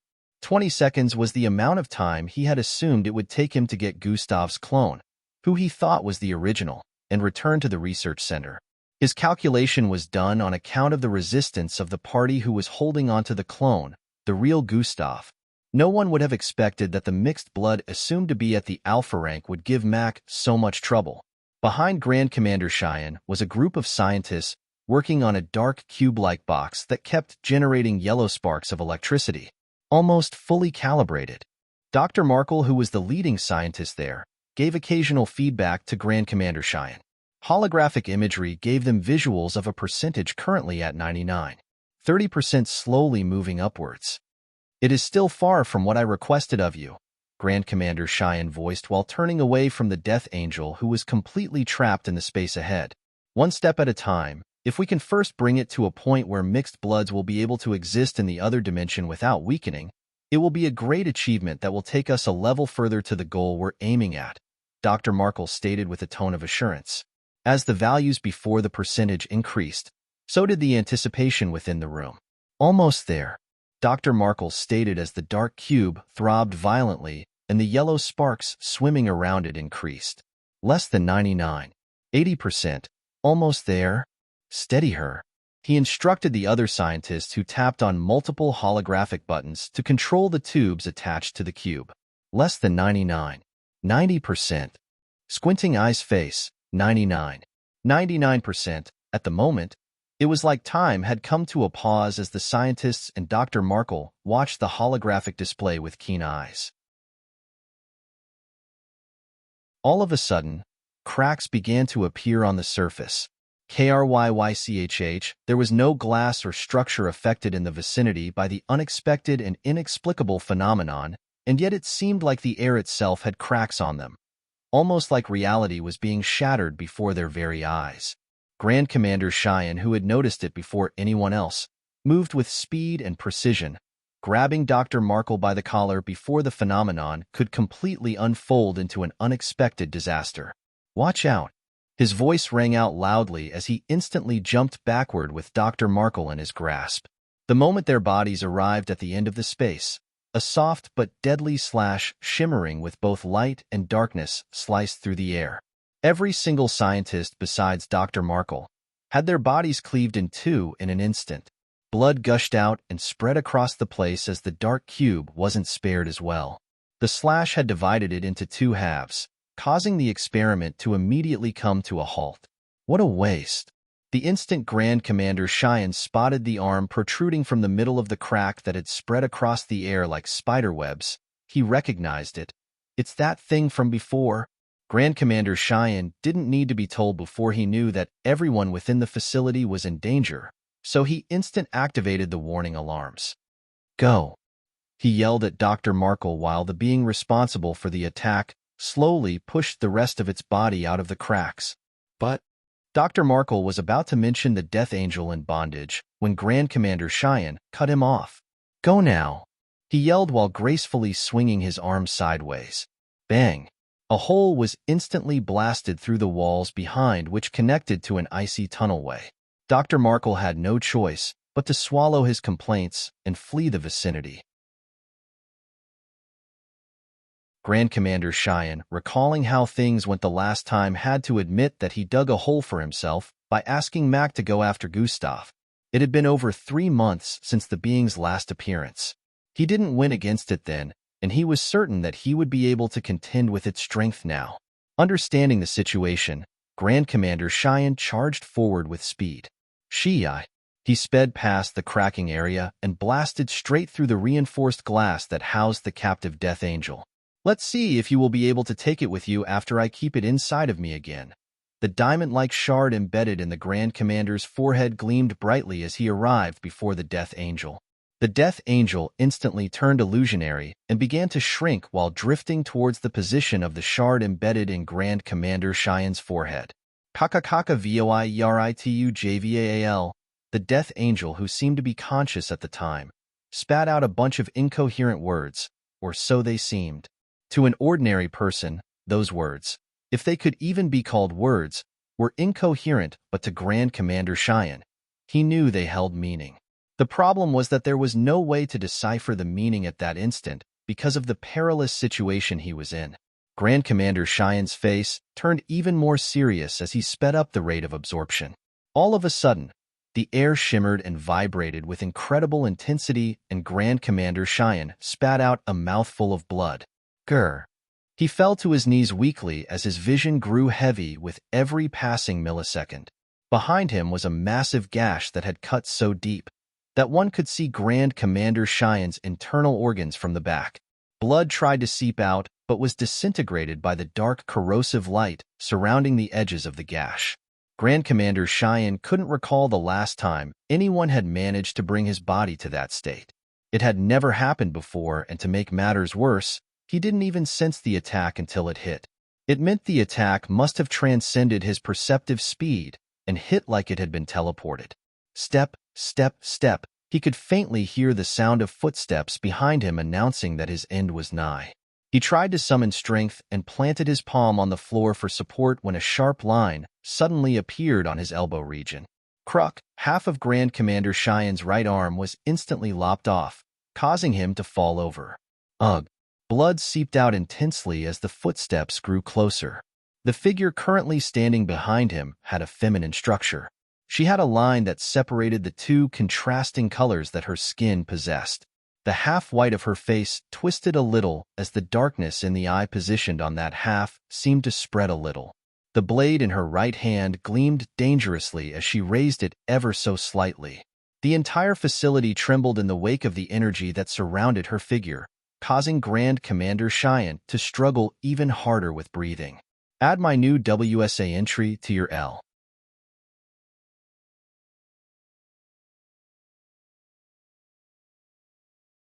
Chapter 1409, Unsettling Casualties. The strength of this thing.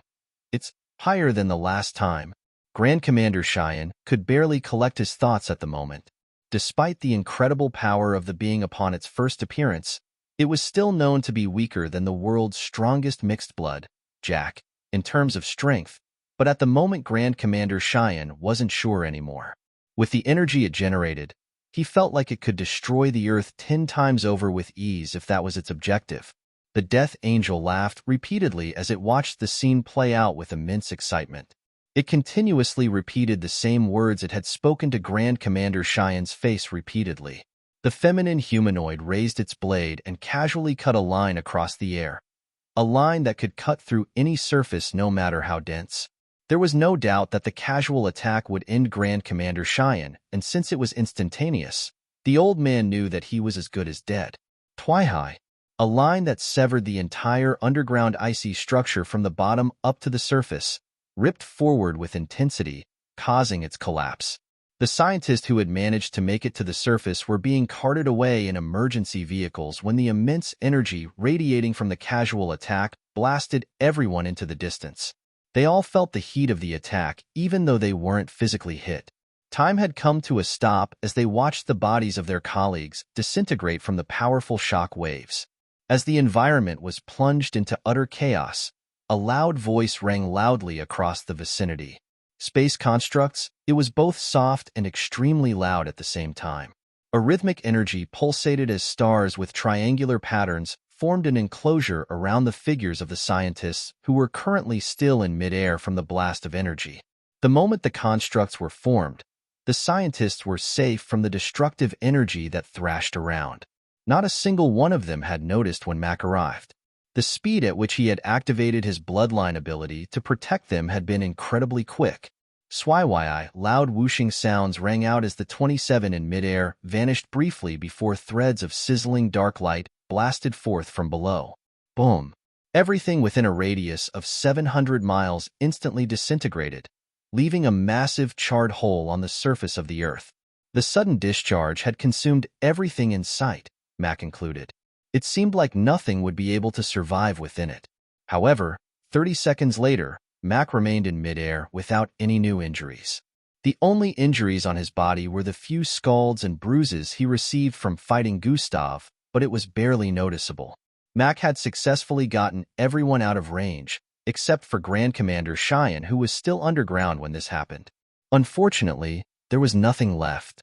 The research center along with the Iceland that spanned for a couple of 100 miles was completely gone. It solidified the status quo. Grand Commander Cheyenne was gone. The only visible outline in the vicinity was an all-black creature with wings and horns who looked no different from the depiction of demons from children's fairy tale, alongside a feminine white and black figure with a single inverted horn protruding out of her forehead. The Death Angel has been freed, and that creature beside it, that must be the creature I returned to Earth for. Mac's face retained a calm expression as he analyzed the situation. He now understood why they had him return. No one on Earth would have been able to handle such a creature. Mac, let's switch. You can have some of my time later. Usually, I would say no, but the situation does seem troublesome. You can take over, Mac responded while letting out a small sigh. While the conversation was ongoing in Mac's head, the Death Angel below had pointed in Mac's direction. It seemed like the Death Angel was complaining about his existence and possibly asking the feminine-looking being beside it why Mac was still alive. The attack was immensely powerful after all and comparable to Gustav's planet-decimating orbs. They didn't seem to be aware that this was the strongest mixed blood in existence. The half-dark and white feminine being reacted by raising the blade in her grasp to Mac, who was still floating in midair. Her blade emitted such powerful energy that caused the air around them to begin cracking like glass. It spread forth from her being as she drew a line across the air again. It seemed like the world was going to split in two at that moment as the line surged forth with unparalleled intensity. At that moment, the scenery around them suddenly changed. Zia, the death angel, and half-dark and white being were left baffled upon realizing that they were now in an environment that possessed no physical matter. They found themselves suspended in a surreal ballet of existence. The surroundings defied the very fabric of reality, a place where the concepts of land and water dissolved into the intangible embrace of air and vapor. The air around them bore a translucence that hinted at the intangible nature of their surroundings. There was no up or down. Neither was there any discernible orientation in the mesmerizing expanse. Whispers of unseen forces resonated through the air, a haunting symphony that transcended audible sound. Space itself seemed to fold and contort, creating optical illusions that challenged the very nature of perception. They tried to pinpoint Mac's location in that realm, but it brought them even more confusion to see a different humanoid being floating ahead of them in that space. He looked to be around his 20s with jet black hair and a charismatic-looking expression on his face. He gave off an overbearing aura that caused the realm to pulse as if in reverence to his dignified presence. I transferred us here because if we were to fight on Earth, the world would come to an end. The voice of the entity rippled across the space like a newly arrived deity. The Death Angel's hollow gray eyes widened in realization. It looked like a different person, but it was the being that had manifested from the one that remained after the attack on the research center. It was Jack. They were here just now. Where did they go? Gustav wondered with a conflicted look as he arrived above a space huddled with destruction. Kaya. Kariko. Ra. Father. Mother. Sniff, sniff. Wah, my legs. Kaya. My legs are gone. As Gustav's perception traveled across the globe, he could hear the cries of many innocents. The destruction that had ensued from his fight with Jack was one thing, but the energy that erupted from the attack of the half-dark and white being had wreaked more havoc than they realized. Perhaps that was the reason Jack immediately transferred the fight to a different location, but Gustav was unaware that this was the case. All he knew at the moment was the fact that both his battle with Jack and the attack from the half-dark and white being had brought about a casualty of millions. Gustav couldn't help but feel guilty as his perception continuously picked up on more destruction across the globe. Millions were confirmed to have perished already, but even more were left with grievous injuries. Alarms were going off all across the world as health practitioners moved to work despite having suffered casualties themselves. The injured who were getting treatment at the moment weren't healing. It turned out that the attack from the half-dark and white being brought irrevocable damage that could not be reversed by even the best healing meds. Gustav was feeling a bit guilty as he picked up on everything going on at the moment. Earth was on fire. Grand Commander Cheyenne was here. I can't sense him anywhere on the entire Earth. Gustav knew what that meant. Grand Commander Cheyenne was someone he had always respected. Not to mention the fact that EE informed Gustav of the Grand Commander, standing up for him several times during his absence from Earth.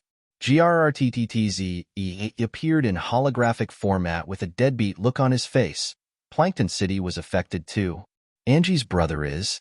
After the call ended, Gustav's remained in place silently for a few seconds as EE's report echoed in his mind, mixing with the cries of Earthlings. Sigh, how unlucky can one person be?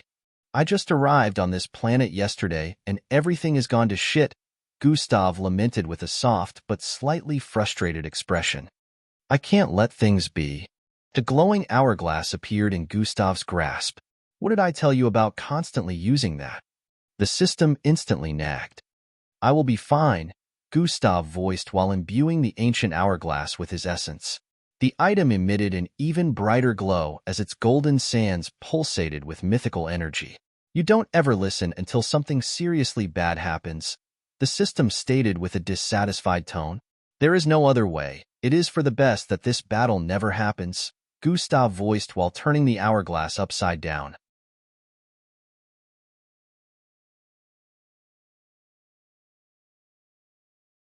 Chapter 14:10 I warned you, there is no other way. It is for the best that this battle never happens, Gustav voiced while turning the hourglass upside down. A golden energy thronged, spreading across the fabric of existence in an instant. Planets and galaxies were once more covered by the spread of the golden glow, unaware that this wasn't the first time such a scenario was taking place. As the sands began to pour, time reversed on a universal scale. Within the realm that Jack pulled the Death Angel and the white and dark powerful being, an incredibly destructive battle was ongoing. The battle wreaked chaotic waves of destruction that would long have destroyed the Earth had they remained there to face off. It would have caused great peril even across the galaxy. Jack was facing off against the half-contrasting color alongside the Death Angel, who had gotten weaker than both of them after being dragged into Jack's dimension. Jack was holding his own against both of them and had even managed to inflict injuries on them. However, he wasn't without damage himself. He couldn't help but wonder why the half-white and dark being wasn't affected by the same weakening laws that put the Death Angel in its current state. As their battle raged on, a mythical golden energy suddenly invaded the realm. All three of them were instantly bathed in the golden waves and found their actions reversing. Someone is reversing time. Jack immediately realized and tried to free himself from the universal laws of time. Jack and the two other entities were beyond time, so they were supposed to be immune to time-related abilities, even if the entire world was affected. Unfortunately, this time it wasn't so. Jack found himself shackled by the power of the Force driving the time reversal and was unable to free himself. The same applied to the Death Angel and half-dark and white being. They all seemed to be baffled by the power of time affecting them and erasing their memories as all of existence reversed. Jack turned to the side and peered through the yellow wave of energy, only to spot a silhouette existing outside of the wave. He recognized this silhouette. You. A moment after he voiced with a tone of realization, his memories were erased as he turned illusionary. Minutes later, Gustav stood in midair with the hourglass in his grasp. His perception spread across the entire planet, and to his relief, the world wasn't on fire. Mac was still floating above the icy terrain that housed the secret research underground center. In Gustav's left hand was the unconscious corpse of his clone. It turned out that he had just finished beating him up and flown to an area above a large forest space. Gustav wasted no time and swiftly conjured up a bluish space to keep the clone. A moment after he did this, he let out a sigh of relief. What would I have told Angie if she had returned to meet her little brother dead? He said internally. Gustav turned to a direction in midair and was just about to fly away when, crook, blood began gushing out of his nose. Huh. Gustav reached out to cover his nose in confusion. I warned you. The system voice chimed. What is? Gustav suddenly coughed out a mouthful of blood before he could form a coherent sentence. Kirk. His vision faded very quickly and he fell from the air. Why? Bang. His body crashed into a tree, causing it to split in two as he got wedged in between since it didn't separate all the way. Gustav completely passed out. ZHRRHHHH, a teenage girl with crimson hair, and a gown phased out of him in the next instant. Such a fool, she uttered with a look of distaste. What will be the point of reversing time if you not only get yourself killed, but also fail to prevent the same situation from playing out again? The system questioned with a tone of annoyance. GRRHHHHHH. A loud growl rang out with intensity, causing the surroundings to quake. A level 98 warthog. The system said with a wary tone after identifying the mixed breed that had let out the loud growl. She instantly became afraid. When Gustav had arrived there before reversing time, the beast had been docile. Despite being the lord of the territory, the beast didn't dare bother Gustav at that time because of the presence he gave off. Now that Gustav was unconscious, his presence had weakened significantly, which put him in danger. I don't have the power to fight a beast. You better not die. The system proceeded to grab Gustav's arm and began pulling him towards a nearby rock with a small cave within. She groaned multiple times because of Gustav's weight, but managed to pull it off after a minute. The cave was dimly illuminated, making them barely visible within. The system put Gustav behind a small block and stared at the entry point with a look of wariness. She grabbed a bunch of leaves and broken branches to block the entrance, which wasn't very wide. Another loud growl rang out, and it sounded even closer than the last. Did it notice us already? The system wondered. Bam!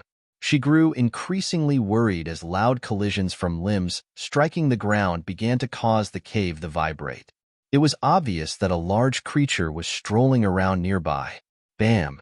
With every strike, the tension in the air increased. Bam! Bam! The system squinted her eyes as she noticed some more leaves shudder outside of the cave's entrance like something was passing by.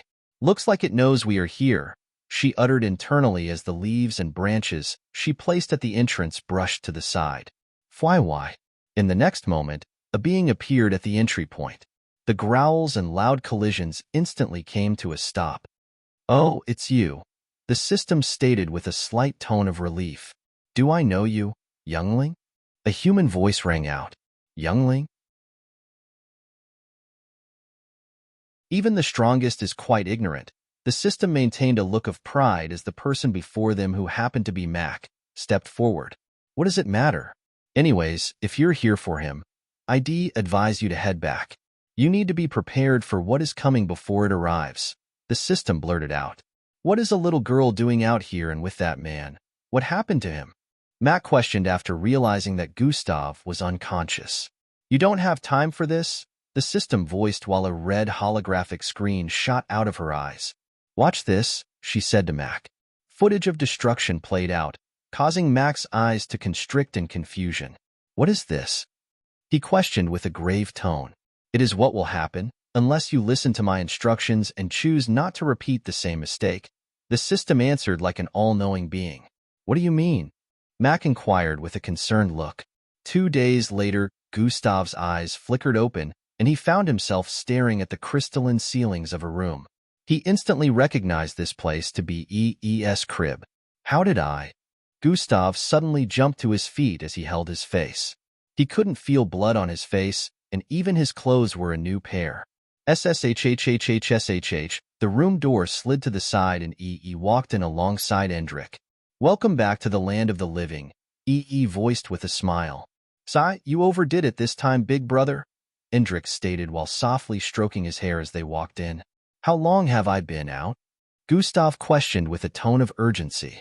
2 days, EE answered candidly. 2 days, Gustav yelled and jumped to his feet. Relax. Endrick immediately placed his hand on Gustav's chest and pushed him back to the bed. Gustav fell weakly with a puzzled look on his face. First off, I know, Endrick said to Gustav. I still have the memory, he hinted at the time rewinding, causing Gustav to recall that he was a time candidate. I know too, he told me. E chimed in from the side. Then, what happened? Gustav questioned as he regained his calm look. The thing living in you managed to convince Mac to focus on preventing that being from freeing the Death Angel and wreaking havoc. Endrick proceeded to narrate everything that had happened to Gustav. It turned out that after the system had successfully convinced Mac, he got everyone out of the facility before the arrival of the half-white and dark being, except for the Death Angel. According to what they knew, the half-white and dark being only appeared because of the Death Angel, so moving it would pretty much be the same as moving chaos to another location. Jack and Mac also stopped the experiments the scientists were conducting to make sure things would not repeat themselves.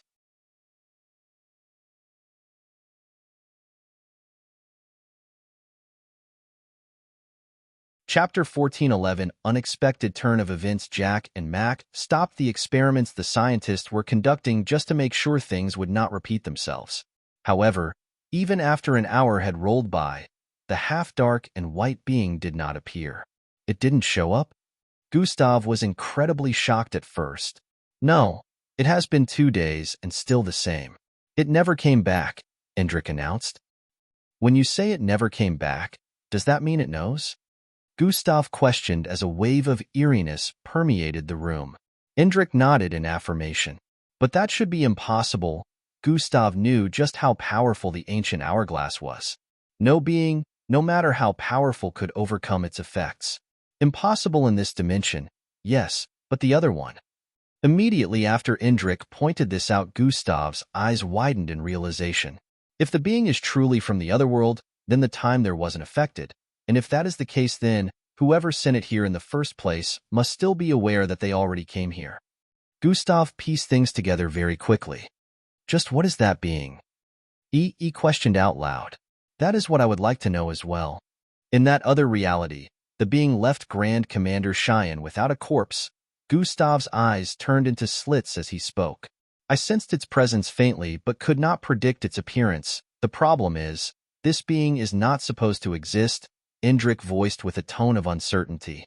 What are you trying to say? Gustav questioned with a concerned tone. I don't completely understand it myself, but that being's existence seems to be some kind of anomaly.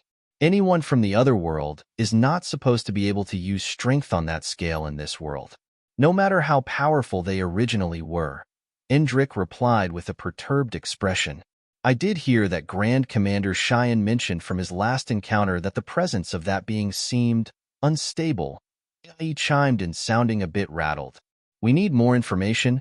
Gustav tried standing again, only to hold his gut in pain. Just relax. He'll try to get more info, but you stay here and recuperate. He placed his hand on Gustav's shoulder. Sigh, first scientists ill and now this. Troubles never end, Gustav mumbled while brushing E's hand off his shoulder. I can't stay put, he added while forcing himself up. Come on, man. You haven't even taken a breather since, E nagged. Did you find the scientist? Gustav inquired. Silence. That's what I thought, Gustav stated while taking slow and painful steps forward. THRRZZHH, the system suddenly phased out of him and blocked his path. You were trying to get yourself killed. The system voiced with a distasteful tone. Out of my way. I need to get what I came for and do what is required, Gustav muttered groggily. Have you tried using your abilities? Or channeling any of your bloodlines? The system questioned. Gustav exclaimed with a suspicious tone. You choose to disobey orders and let Gustav Crimson escape our hands. Within a boardroom, a man in an MBO uniform yelled out. Perhaps that was due to the incompetence of the officers sent there. Mac replied from the other end of the table with an unbothered tone. Bam! General Chell slammed the table with a look of anguish. It was requested of you to go after the assailant, who took down the universal fugitive, and retrieve him, but instead you came back empty-handed. To make things even more ridiculous, you returned with a fake prophecy of the unstable being returning to wreak havoc on Earth. Not a fake prophecy, it already happened, Mac responded. See what I am talking about? General Chell had veins popping out of his forehead and temples as he pointed shaky fingers at Mac. Ridiculous! He screamed. General Chell, relax, Grand Commander Cheyenne, who sat by the side, voiced with an authoritative but calm tone. General Chell gritted his teeth and sat once more. It looked like he was trying to quell his current rage. Meanwhile, Mac didn't look bothered in the slightest. Mac, what is the basis for your claim? Grand Commander Cheyenne inquired. We'll tell you a short story, Mac voiced in response and paused briefly before resuming. I found the person who took the kid, but a girl who was with him showed me a future course of events that had already happened. The Earth was in turmoil and millions had lost their lives because of a mistake. Can you guess what the mistake was? You leaving the research center? Grand Commander Cheyenne pointed out. Yes and no. No, because I still left the research center to go after him. The real issue was engaging in a fierce battle with the assailant that got so heated that Earth suffered consequences. The period I was away from the research center was when that being appeared that put the entire Earth at risk and caused the death of millions, which could have been prevented if I had remained in the research center, doing the job I returned to Earth for, Mac narrated lengthily. Not this crap again. General Chell was about to go off when Grand Commander Cheyenne raised his right hand. He instantly stopped after seeing that gesture. Why do you believe that it was true? It didn't happen, Grand Commander Cheyenne inquired. Because it is. Time was reversed by the person who took Gustav Crimson. They wanted to inform me of the peril, which is what their associate did. I completely believed the girl because the moment she began showing me all that happened, my memories returned, memories of that timeline. Mac's explanation caused everyone's mouth to widen. This was coming from the most powerful mixed blood in existence, so his words couldn't just be taken with levity. However, confusion remained. Then why would the unstable being not return as expected? Grand Commander Cheyenne questioned. Because if I can remember that timeline, then so can they. Why would anyone want to repeat what would potentially turn out bad for them? Mac's response caused their eyes to widen in realization. Grand Commander Cheyenne felt that it made absolute sense. That being was more powerful than him as an alpha, with their strength level being close to that of Jack and Mac, who were capable of being immune to time-related abilities. They might have remembered everything as well. He still disobeyed, General Chell stated. For the betterment of Earth, what we need to do now is find the person who took Gustav Crimson, Grand Commander Cheyenne voiced with a rational look. Any clues? Grand Commander Cheyenne turned to Mac. No, they're long gone, Mac responded bluntly. They must still be on the planet.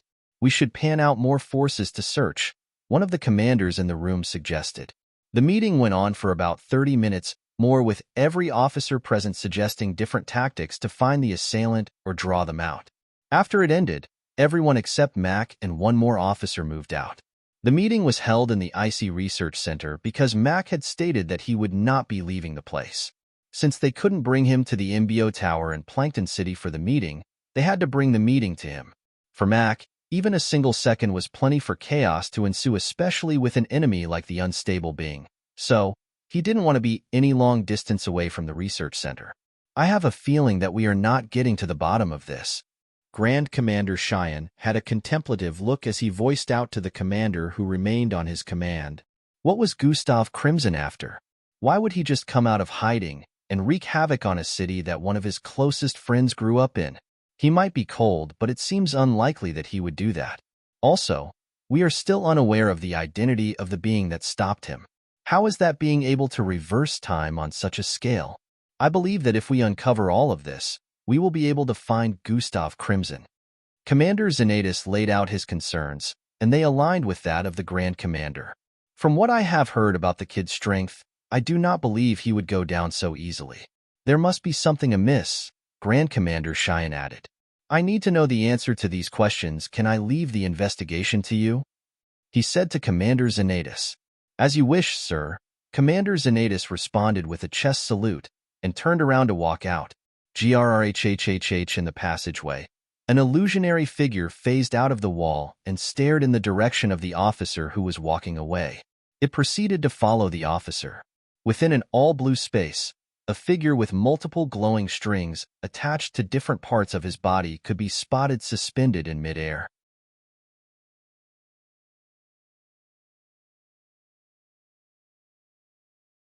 Chapter 14:12. I heard you were looking for me. Will you tell me where he is, or shall we do this the hard way? Gustav's voice rang out as he closed in on the person. What could you possibly do to me that I wouldn't expect? You are me. The clone, who was now conscious, responded with a tone of mischief. No, you are a failed attempt at being me. A counterfeit, an anomaly, a pitiful test tube fetus, Gustav said while approaching. The clone's face tightened with disdain. Just get it over with. I know you won't let it out, so I might as well just take it from you, Gustav said while wrapping his fingers around the clone's face. Memory siphoning has been activated. Gustav pressed his hand against the face of the struggling clone as he waited for memories to appear in his mind, but even after a couple of seconds had gone by, there was still nothing. Target mental fortitude is too high. Memory siphoning has failed. Gustav was taken aback. You said I could use this one, so why this? Gustav inquired internally with a look of bafflement. Yes, not all your abilities are gone. This one is available. You are just unlucky because your clone has a very high mental fortitude, the system answered. Does this mean I really can't siphon his memories? Gustav intoned with a confirmatory look. Duh, Sherlock. Gustav retracted his hand with a disturbed look, causing the clone to stare at him with an expression of suspicion. There were several abilities the clone didn't possess, so it didn't have an idea of what Gustav wanted to do. Scientist Zill had extracted Gustav's cells at a time when Gustav was still kilo-rank strength. Although the clone was more powerful than kilo-ranked mixed blood, it was still very far from reaching the strength of a bet-rank mixed blood, and Gustav was as powerful as an Ulf when they faced off, so the disparity was massive. This would have been much easier if I could still spread my perception across the earth. How long did you say it would take for me to return to full strength? Gustav inquired. 4 to 5 days, the system answered. Gustav couldn't help but display a concerned expression. Only a day had passed since he regained consciousness, and now he had to wait for another 5 days before he could regain full power. The system had informed him earlier that using the ancient hourglass had caused him too much strain, and it had finally taken effect.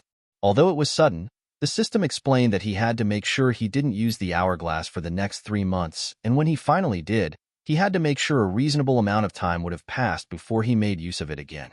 The system had explained that even though he had the strength of an alpha, he wasn't an actual alpha yet. So, even if he was capable of activating the sacred items, he had to limit their usage till he became a full-fledged alpha rank. That way he would no longer get any negative effects from constant usage aside from normal energy deduction. The problem now was finding scientist Zil. Gustav had put Indrik and EE on helping with the situation, but they didn't have much luck with it. "Why are you keeping his location from me?" Gustav questioned. "He is my maker," Gustav's clone replied. "No, that is not it. There is something, isn't there?" Gustav noticed the clone's eyes flash faintly before returning to their usual dim look. "I knew it," Gustav stated firmly. "You don't know nothing," the clone blurted. "Tell me, what exactly is he up to?" Gustav inquired while grabbing his chin and forcibly pulling the clone closer to his face. "You will know when he is finished." A faint smirk appeared on the face of the clone. Gustav felt like he was looking in a mirror. Except for the eye patch, this was his look of mischief. "So that is it. The reason you appeared in Arabia City was to divert my attention because of whatever scientist Zil is planning. You were never looking to win. You acted recklessly to prevent me from getting him, which means he must have been in Burning Sand City at that time." Gustav analyzed the whole situation in a couple of seconds. "Bravo. You're slowly starting to get it." The clone chuckled a little.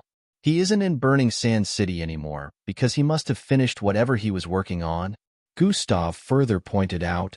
"Keep going, you're getting there," the clone chimed in, "which means he must be finalizing things at the moment if he hasn't already done that." The clone was about to speak again when Gustav drove a fist into his gut. Blurg. He spat out a mouthful of blood while Gustav stared at him intensely. "Tell me where he is right now," Gustav voiced with a bloodthirsty tone. "You, no." Huff, huff, huff. "That won't work on me," the clone muttered amidst hurried breaths.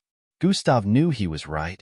The high mental fortitude was proof that he would just be wasting his time by trying to torture the answer out of his clone. It was his clone after all. Gustav squinted his eyes before letting the clone go. He turned around in the next moment and walked out of the space. The moment he arrived back in the living room of EE's apartment, he spotted a figure seated in front waiting. "Hello, Gustav. I heard you were looking for me." Burning Sand City. Within a very luxurious-looking abode, EE and Indrik were seated before a middle-aged-looking man. On his right was a young and handsome-looking boy with dark hair. He looked no older than 18 years of age. "I am afraid I cannot help you two officers. Zil has not been a part of the family gathering for over a year now. He has stayed out of contact for so long, so we do not have any information to give," the middle-aged man spoke cautiously. "Anything at all will help. Be it phone records, some words he may have mentioned, really anything. We just need to find him to ask a couple of questions. Nothing too crazy," EE voiced with an easygoing tone. He never called once. He only left a message one time that he was pursuing scientific research and might be away for years. "We know how he tends to be," the middle-aged man kept explaining while the boy beside him kept mute with a respectful look. Minutes later, EE and Indrik were leaving the luxurious-looking household together. "Sigh, another waste of time," they lamented as they walked out of the exquisite-looking environs. "This is starting to get bothersome. We really can't find him anywhere around the city and clues are becoming impossible to gather as well," Indrik said while observing the surroundings. "Wait," a voice suddenly called out to them from behind.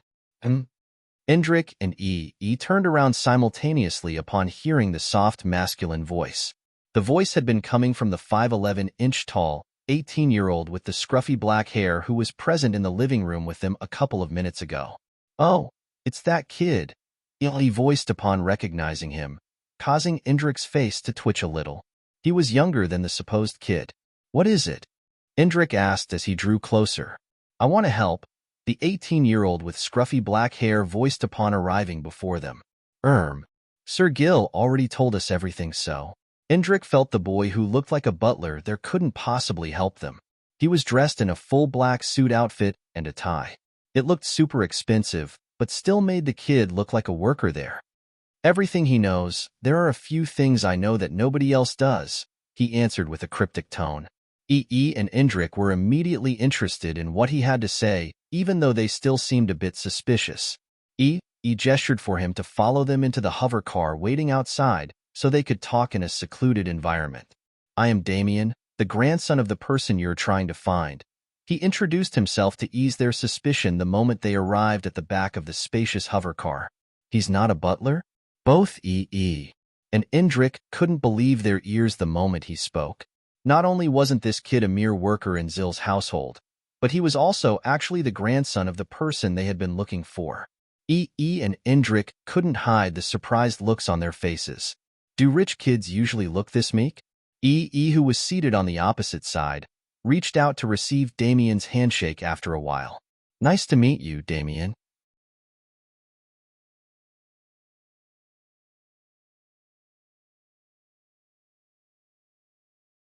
Chapter 14:13 Foral Project who was seated on the opposite side, reached out to receive Damien's handshake after a while. "Nice to meet you, Damien." Before he could complete his sentence, Damien chimed in. "I know you too. You are friends of Big Brother Gustav," he stated with a look of excitement. "Big Brother Gustav? Friends?" And Indrik voiced simultaneously. "He once came to Burning Sand City and caused a ruckus. He might be on the wanted list now, but to me, he is still Big Brother, and I will help anyone related to Big Brother Gustav." Damien had a look of adoration as he spoke. He immediately understood that Gustav must have had a type of relationship with the kid when he worked with scientist Zill, who ended up betraying him. Indrik stared at Damien with a slight look of jealousy. "Big Brother, eh? Well, I am his real." "Yes, we are his friends." He cut Indrik off before he could complete his sentence. Indrik squinted his eyes while shook his head, signaling for him not to reveal his true identity. "It is great to meet you too. I am sure you two must be just as amazing as Big Brother Gustav," Damien voiced with interest in his eyes. But swiftly went to the point. "How exactly can you help us?" "You see, this matter is directly linked to Gustav, so we need to find your grandfather," he voiced with a longing gaze. "First, Grandfather was working on something that I know was related to Big Brother, but he didn't want anyone finding out. I was focusing on school then, so I never tried to ask him or know more about it." Damien began narrating. "However, things got more suspicious when I visited his lab one day and found some documents of land purchases on his desk. Just checked out of curiosity since he wasn't in at the time, but the moment he walked in, he drove me out of his lab. This was quite the shocker for me since I usually visited him even when he was working with Big Brother Gustav," Damien added lengthily. "My grandfather was of course still nice to me and promised to take me to see a live performance afterwards. He just told me he was too busy at the time and didn't want any distractions, so I shouldn't visit his lab. I didn't think much of it, but eventually, he became harder and harder to see until we got the message that he would be out of touch for a long time till his research was completed. I haven't seen my grandfather in nearly 2 years. Even Siri was sad for a long time." And Indrik exchanged glances in understanding. Damien was practically telling them that his grandfather had been busy creating a clone of Gustav the entire time. It added up since no one was aware of the clone's existence till it revealed itself. This made them wonder why scientist Zill would even let the clone expose itself like that. There was no doubt that it would get caught, so it seemed like a waste. Who would want their hard work of 2 years to go to waste? There's more to this than just clone creation. Indrik came to the conclusion very swiftly. "Do you know where those lands he bought are situated?" Indrik questioned with a suspicious look. "Yes, the reason I found it odd was that these locations used to belong to the Ring Lords before Big Brother Gustav got rid of all of them," Damien answered. "Ring Lords? Wasn't it those guys that ran illegal underground battles and were practically the crime bosses of this city?" He recalled what happened back then. However, Indrik had no idea since he wasn't around at the time. It had caused such a huge ruckus that even they had to be involved. It made EE remember that it wasn't the first time Gustav had been branded a criminal, just that this time, it was on a way larger scale. Where exactly are these lands? Indrik inquired. They should be in the city. EE was a little bothered because they had already checked every possible location in the city and still couldn't find Scientist Zill. Not in the city. Around the city, Damien corrected. Huh. EE and Indrik exchanged confused looks since they were well aware that the only things around the city were yellow sands that were always ablaze. I don't know why he would do that when the underground tunnelways deep underneath the burning sands that led to the fight arena had already collapsed. They have since been inaccessible, Damien voiced in bafflement. EE and Indrik's faces suddenly lit up with expressions of realization. How long ago did the tunnelways collapse? Indrik inquired. Over 2 years ago when Big Brother Gustav came to this city, Damien answered. Indrik and EE exchanged glances once more before jumping to their feet. Damien was confused as he watched them step out of the hovercar in urgency.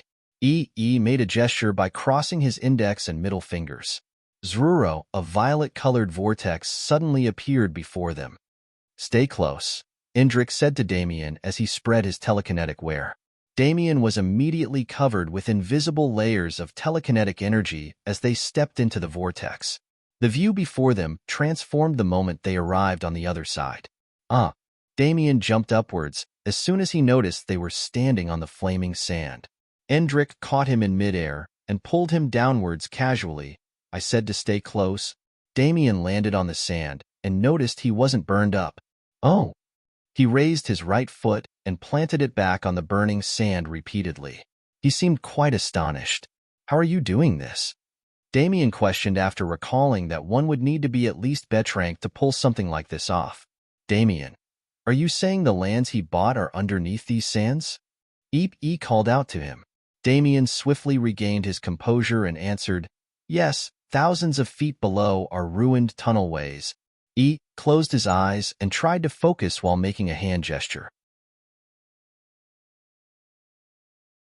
After a few seconds, so that's why, he muttered in conclusion while reopening his eyes. Can you send your telekinesis beneath? EE asked Indrik by the side. It throws my senses off, almost like there isn't a single space to scout down there, Indrik replied. But if I forcefully push it, I can go further, and finally sense the space down there, he added. Same, for me to open a vortex that would lead there, I would have to be aware that a space was down there. When Gustav and I came here earlier, we couldn't sense anything like that, although we weren't looking around here. With Gustav's senses, he would originally be able to sense the existence of space down there, but with the burning sands throwing off our senses, we skipped without suspecting that anything could be down there. He analyzed with a disturbed expression. Are you saying grandfather is down there? Damien inquired. We do not know, but one thing we are sure of is, those tunnelways have been renovated, but no one knew, Indrik responded. Come, let's go, EE voiced while opening another vortex. The trio stepped forward once more and arrived in another location upon entering the violet vortex. Zuia in the dimly lit confines of a massive tunnelway. The hum of machinery echoed as 3 figures materialized and stepped out of a swirling violet light. The air shimmered momentarily, and with a soft ripple, they stood surrounded by a myriad of advanced equipment and humanoid bots engaged in purposeful tasks. Are we underground? Damien inquired. Holographic displays dotted the environment, projecting 3-dimensional models of complex research findings. Some diagrams looked atomic and cellular. Looks like we found where your grandfather has been hiding out, Indrik muttered as he approached the bots. Their expressions shifted from curiosity to engagement as they tapped on some of the holographic displays to see what Scientist Zill had been up to. All these are too complicated. I don't understand what I am looking at. He scratched his afro hair with a befuddled expression. Damien moved over to him and began scanning the scientist's notes and diagrams on display. This is a finished research, Damien spoke with a tone of certainty. Finished? Maybe that is why he isn't here currently. He had a look of intrigue as he responded. But what was he working on? EE asked once more. It says, Foral Project, Damien stated while scrolling to further display other parts of the research. What the fuck is a Foral Project? EE had an even more bamboozled look on his face.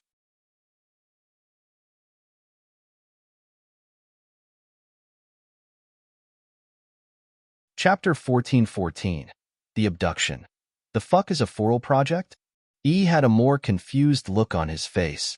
I'm still checking. Damien's face went from intrigue to awe and then to confusion again. This is. After some minutes had gone by, the expression on his face had changed to disbelief. What is it? He questioned. Damien still had an incredibly bothered look on his face when Endrick spoke from the other end. He is going after my brother. Your brother? Who is that? Damn it. He wanted to berate Endrick, but now wasn't the time. Going after Gustav? Why? E inquired. Why is he calling Gustav his brother? Damien was still confused. Because even though the research is completed, he made a deal. Endrick threw a paperback diary to E, caught the book, and stared at its contents hastily. A sense of foreboding filled the lab tunnelway as E read. Fuck me, he voiced the moment he came across a sentence. The last bit is to give the clone what it wants. Gustav's brain. He subconsciously dropped the book and made a gesture with his fingers.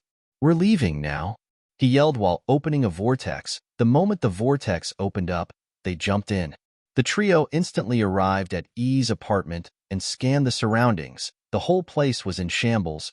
Gustav, E yelled while sprinting towards the passageway that led to one of the rooms. Endrick, on the other hand, moved around and headed towards the balcony area. Damien stood still in shock as he tried to make sense of everything that was transpiring in front of him. Why are they calling for Gustav? Why did the other younger dude call him brother? A clone? Why is this place trashed? What does his grandfather want with Gustav's brain? He was in so much confusion at the moment, so he just looked around. That was when he spotted a trail of blood. He followed the trail and spotted what looked like bloodied feminine legs underneath a wrecked table. He couldn't see the rest of the body since she seemed buried underneath the rubble, but the stench of blood had gotten much thicker. There is someone here. Damien yelled. E. And Endrick instantly appeared beside him the moment they heard this. The rubble lifted into the air without anyone making physical contact, while E moved to grab the injured figure underneath. It's Circe, and she is badly wounded, E announced with a grave tone after spotting the fist-sized hole in her right chest area. Blood was oozing out profusely, and everything was still looking relatively fresh, so E could tell that whatever happened there must have occurred no more than an hour ago. Endrick swiftly reached his storage space and plucked a healing med from there. Who could have done this? Damien asked with intense concern as he watched them cater to the unconscious Circe. I can't put it past your grandfather, Endrick voiced with a tone of annoyance. How? It's not. Damien was about to refute when E interrupted.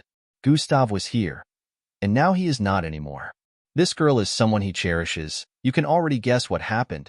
He lifted Circe after pushing the med into her mouth and placed her on one of the sofas that was still intact. Everything else in the vicinity either had holes in them or was completely shredded. Damien tried to put two and two together and realized that it truly seemed like his grandfather was responsible for the chaos before them. But how would he even be able to pull something like this off? Damien couldn't quite grasp how someone like Gustav would be taken easily. Gustav is injured. He is not at his full strength. Somehow your grandfather must have found out and also located this place. Endrick gritted his teeth in regret. I should have stayed here with him.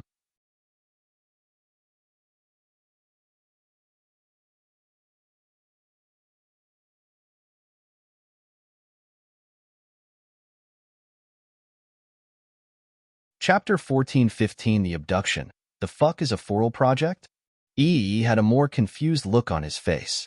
I'm still checking. Damien's face went from intrigue to awe and then to confusion again. This is.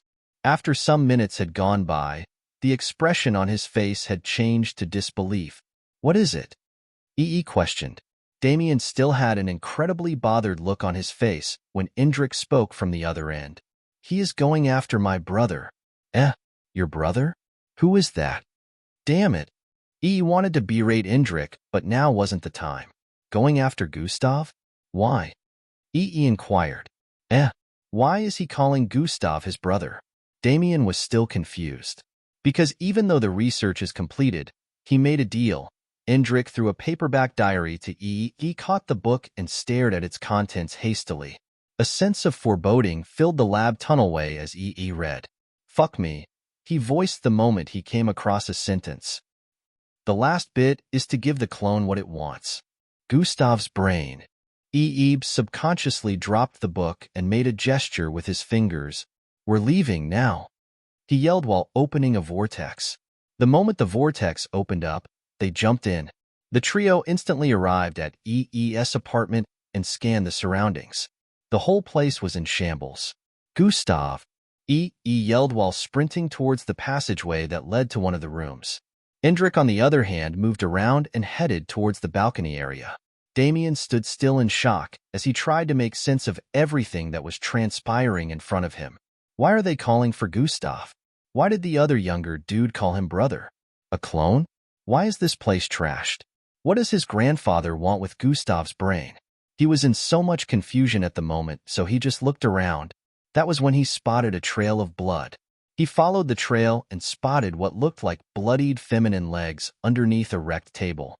He couldn't see the rest of the body since she seemed buried underneath the rubble, but the stench of blood had gotten much thicker. There is someone here, Damien yelled. And Indrik instantly appeared beside him the moment they heard this. The rubble lifted into the air without anyone making physical contact while moved to grab the injured figure underneath. It's Circe, and she is badly wounded, he announced with a grave tone after spotting the fist-sized hole in her right chest area. Blood was oozing out profusely, and everything was still looking relatively fresh, so he could tell that whatever happened there must have occurred no more than an hour ago. Indrik swiftly reached his storage space and plucked a healing med from there. Who could have done this? Damien asked with intense concern as he watched them cater to the unconscious Circe. I can't put it past your grandfather, Indrik voiced with a tone of annoyance. How? It's not. Damien was about to refute when interrupted. Gustav was here, and now he is not anymore. This girl is someone he cherishes. You can already guess what happened. Lifted Circe after pushing the med into her mouth and placed her on one of the sofas that was still intact. Everything else in the vicinity either had holes in them or was completely shredded. Damien tried to put two and two together and realized that it truly seemed like his grandfather was responsible for the chaos before them. But how would he even be able to pull something like this off? Damien couldn't quite grasp how someone like Gustav would be taken easily. Gustav is injured. He is not at his full strength. Somehow your grandfather must have found out and also located this place. Indrik gritted his teeth in regret. I should have stayed here with him. He blamed himself for the current turn of events. How is he even here? Last I remembered, he wreaked havoc on Arabia City and got caught by the authorities. Damien was still very much confused. That wasn't him, and those idiots are lying. They didn't catch him because Gustav caught that fake himself, Indrik voiced in response. What? Damien realized that the more he heard, the greater his confusion. Although he had skimmed through the Foral Project write-ups, he still didn't know about the clone. All he knew was the fact that his grandfather used Gustav's cells for that. A lot was still very unclear to him. Core. Circe's cough suddenly attracted their attention to her. She's regaining consciousness, Indrik whispered. The place instantly quietened as they watched Circe slowly open her eyes. Father! The moment her vision returned, she yelled while lunging forward. Father! Damien was met with another round of confusion as he watched hold her down in place. Relax, you were pretty injured. Let the healing be completed before you move around like that, Elise said with a tone of caution. But, shush, relax first. Had her lay back down. Now slowly recount what happened to you, Indrik said with a tone of concern. A very big man came. The moment she began speaking, Damien confirmed that his grandfather was truly the culprit. 1 hour ago, I heard you've been looking for me. A 12-foot-tall man with 6 feet, long dark hair sat in place with light rays reflecting off his glasses. Anyone who witnessed the sight would have jumped back in fright but Gustav was the recipient.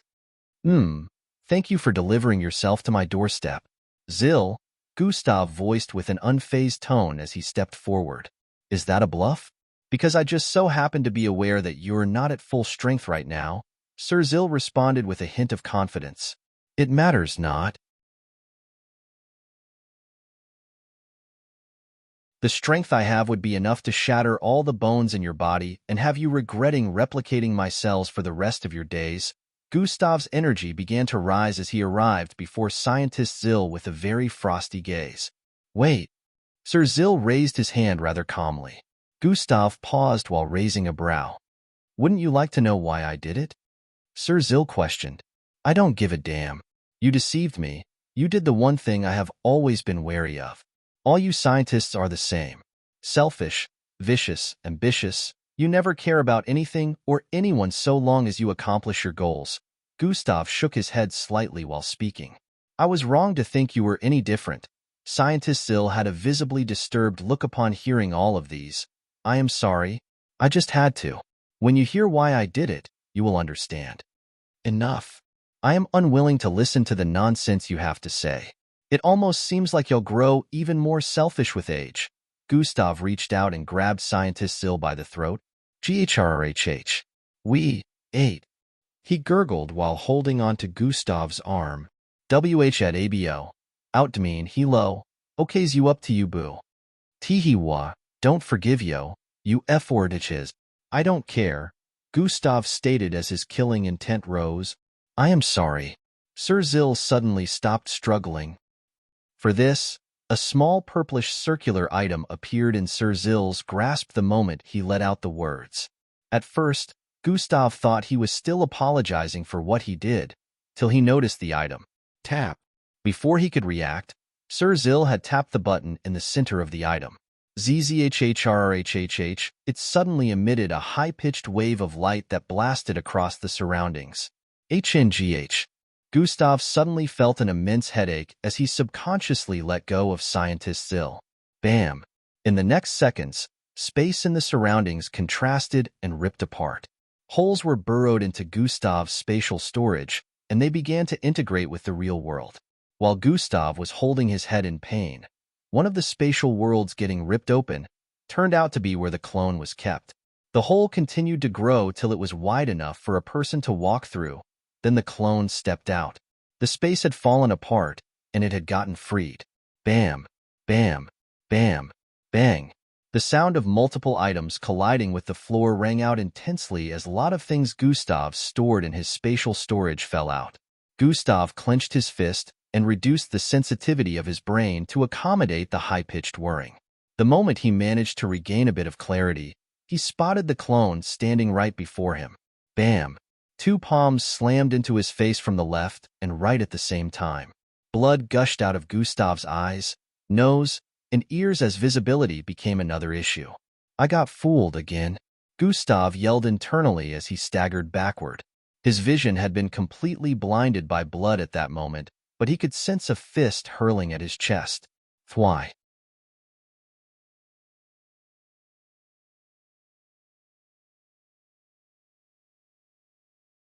Chapter 14:16 The Flawed Concept of Equality. Gustav chuckled a bit while speaking. You've tricked me for the last time. I haven't finished telling you everything, Sir Zil stated. Very soon that mindset of yours will change, he added before resuming his narrative.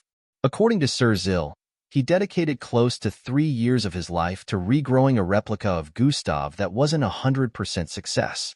However, his original aim wasn't to create a clone. He just needed to explore the cells of Gustav in its early creation stages where the new life and canvases of abilities mirrored on them hadn't been transformed into vitality.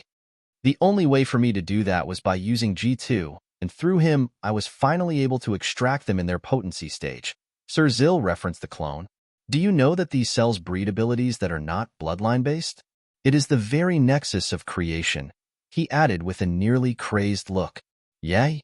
Gustav muttered with a disinterested tone. That is when I decided to create the Foral project. Sir Zil had an inspirational look on his face the moment he said that. Foral what? Gustav had a visibly irked expression upon hearing that. It was something I formed from two words. For all, because the purpose of this project is to create equality for all, Serzel explained. Equality is a thing of fairy tales. It is what the people in positions of power use to deceive the masses. It is delusional. It is a form of control. Equality isn't real, and you should know that. Gustav rolled his eyes like he was an adult listening to a kid rant passionately about impossibilities, despite the huge disparity in their ages. Except this time I can finally actualize it. You see, I found something else in your cells. Something that will greatly help this cause of mine. Serzil's tone had a bit of ominosity in it, causing Gustav's face to display a brief hint of interest. The final project is meant to bless every single person on Earth with supernatural abilities and automatic regeneration regardless of whether they are human, Slarkovs, or low-grade mixed bloods. Every single person will now have a proper ability, and it shall no longer be exclusive to mixed bloods alone, Serzil revealed. If this is meant to bring equality, then you really are more stupid than I thought. Mixed bloods already make up most of the Earth's population, so almost everyone already has supernatural abilities through their bloodlines. Gustav shot Serzil a look that expressed how ridiculous the scientist sounded. Once again, you didn't let me finish, Serzil muttered. The Foral Project isn't just meant to give everyone supernatural abilities, it is also meant to do something else. That thing I found in your cells can erase bloodlines, he proceeded to reveal. I can erase bloodlines? Gustav questioned internally with a look of confusion. It's complicated, the system responded. What's complicated about it? You can't use it, that's what. Gustav was still confused about it, but Serzil continued speaking. The Foral Project will erase bloodlines from the face of the Earth and grant everyone abilities that aren't bloodline-based, which means the erasure of grades and ranks. Everyone will be on an equal level of power, and there no longer shall be discrimination against low-level mixed bloods or regular humans and Slarkovs, Serzil concluded with a bright smile on his face. I completed the final project, and now I have what is needed to bring about this new change. True equality in the power system of Earth, Serzil stated while stepping forward dramatically. Let me get this right, you are going to erase bloodlines just so everyone can be equal in terms of abilities? Gustav questioned. You're starting to see the light, aren't you? So now you realize that I didn't do this for my selfish gain, and everything you said about me was wrong. Serzil pushed his glasses up slightly while moving towards a holographic panel. Did you think about the long-lasting effects of this? Gustav inquired with a tone of seriousness. No discrimination, less ego, more empathetic individuals who will now understand how their fellow Earthlings feel since they are now plunged into the same situation. Did I miss anything? Serzil responded both seriously and sarcastically at the same time. Loss of power balance, loss of leading position in the alliance, becoming prey for other powerful planets, inability to stand against criminal forces since strength is now on an equal level, increase in crime rate, the inability of Earth to protect itself from extraterrestrial beings. Did I miss anything? Gustav listed rationally. Just because bloodlines will be erased, it doesn't necessarily mean the Earth won't be able to protect itself. Besides supernatural abilities, we have good technology. Everything will be fine. Serzil waved it off with an undisturbed expression. Trust me, the negative side effects will be worse than any positives this project might bring. You might want to rethink your decision, Gustav suggested. No, my mind is made up. You of all people should understand. Serzil hinted at Gustav's past. Yeah, but this is the wrong answer. I never wanted bloodlines to be erased. What I wanted was to be powerful enough to chase my dreams. There is an imbalance in the equality you so chase. You just might lead this planet to destruction, Gustav pointed out.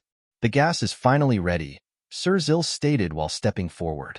Less than 100%, squinting eyes face, ready to burn, he stared at the holographic readings up ahead briefly before stepping forward to operate the machines in the space. The moment I burn the gas created from the Foral Project at this altitude, it will change the world forever. Serzil tapped on a button that displayed their surroundings in the sky.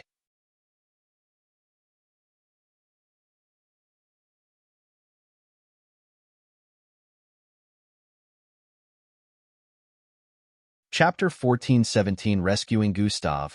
However, Her eyes bore a look that seemed almost lifeless despite her sparking appearance. "Vera," Indrik called out as they floated closer to the aircraft. Her short pink and bluish hair danced beautifully due to the intense winds, but wasn't enough to make her lose balance in the slightest. He was surprised to see her since she suddenly went AWOL after Gustav left Earth while Damien was the clueless one out of the trio. "Are you guys going to come in or what?" Vera voiced from up ahead. The floating telekinetic board moved closer to the aircraft, and all three of them stepped in quickly. "Glad you got my text," Indrik said with a relieved look. "I knew he was back on Earth. I just couldn't pinpoint his exact location because I wasn't in Plankton City," Vera pointed out. "Where have you been?" He was a little curious considering that he and the others tried to reach her in the past, but to no avail. "Is that more important than finding him right now?" Vera asked rhetorically. "No," he muttered with a low tone. "Do you know where he is at the moment?" Indrik inquired. "I can sense him so I know where we need to go," Vera replied while moving towards the cockpit area. Forhush, the aircraft sped towards the northwest in the next instant, disappearing into the clouds. "You little..." The clone groaned as it tried squeezing Gustav's neck multiple times but kept getting poked. His palms were bloody at the moment. He stared at Gustav in anger, who happened to have Iroh silk surrounding his entire body. "Despite being my clone, you don't seem to be aware that nothing can truly constrict my abilities for long," Gustav stated while shooting G2 a cold glare. "Well, if you were no longer restrained, you would have busted out of this by now," G2 responded while pointing at the device Gustav was strapped to. "Which means you are still very much constricted," he added. "Not for long," Gustav stated once more. G2 gritted his teeth in frustration and stormed towards Sir Zil up ahead, who was ready to commence burning of the gas.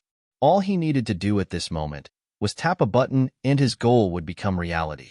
"Having difficulties?" Sir Zil paused to ask G2 as soon as he noticed his approach. "I can't get past those things that surround his body like an armor," G2 answered. "Don't worry, he'll run out of energy soon." Sir Zil waved it off and reached out his finger, ready to tap the button. "I don't think that will happen. We need to take care of him now," G2 voiced once more, causing Sir Zil to pause. "Then do that." Sir Zil turned around with a dismissive look. "After you rid the world of bloodlines, hell destroy us both. I am not looking for that to happen. I don't care so long as I can achieve this. You promise to help me? Are you going back on your word?"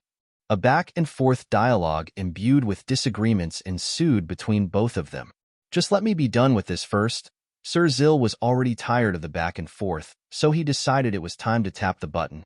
The moment he turned back around, a loud crash rang out. Bam! The entire floating structure quaked intensely as Sir Zil as well as the clone got sent flying. It seemed like something had collided with the structure. What was that? G2 was quick to pick himself back up and turned to stare at the point of impact. An aircraft. Alarms began to blare loudly at this moment. Usually the security system should have alerted them of any disturbance, but it would seem the aircraft had moved with such speed that it collided before the warnings could ring out. "He is here." A loud voice drifted into Sir Zil's ear as he rose to his feet. Behind, a dark curly-haired youngster was standing right before Gustav. Up ahead, another youngster with bushy afro stood before the control panel where the activation sequence was situated. And standing right before G2 was a young lady with pinkish hair mixed with blue stripes. "Are you the one responsible for this?" She stared at G2 with a look of intensity despite being 2 heads shorter than he was. "Get out of my way." G2's arms transformed into muscular beastly form as he instantly reached out to grab Vera. Bam! He held her up with his massive hands clasped tightly around her figure. The squeaky sound of bones rang out as he tried to crush her in his grasp. G2 was taken aback as he noticed the uncaring and lifeless look in Vera's eyes despite how hard he was squeezing. Although it looked like he could crush her, she didn't seem to be in any kind of pain. "You might have his face, but you are truly nothing like him." Vera's voice chimed with a tone of disregard as freed one of her arm and touched G2's right wrist. What was that supposed to do?" G2 nearly busted into laughter after seeing no reaction. At this moment, Vera displayed a crazed smile, causing G2 to feel a sense of foreboding. On the other end of the space, bang, bang, bang. He was unleashing furious blows on the control panels before him, causing bits and parts to get smashed in. What are you doing? No. Sir Zill's rage-filled voice rang out as he charged at E. Fyi. Damien suddenly dashed to his front and stood in Sir Zill's path. Hello, grandfather. The apparent hint of disappointment in his voice caused Sir Zill to take a pause. Out of my way, boy, Sir Zill commanded with a tone of authority. HNHMN, why would you orchestrate such a dastardly plot? You couldn't have spent that time with your family instead? Cyril would be heartbroken if she found out about this. Damien shook his head in disapproval. You wouldn't understand. Sir Zill had both an expression of remorse and vindication at the same time. Understand you trying to erase the bloodline of every single mixed blood and murder Gustav Crimson? Do you hear yourself, Grandpa? How deep have you buried your humanity?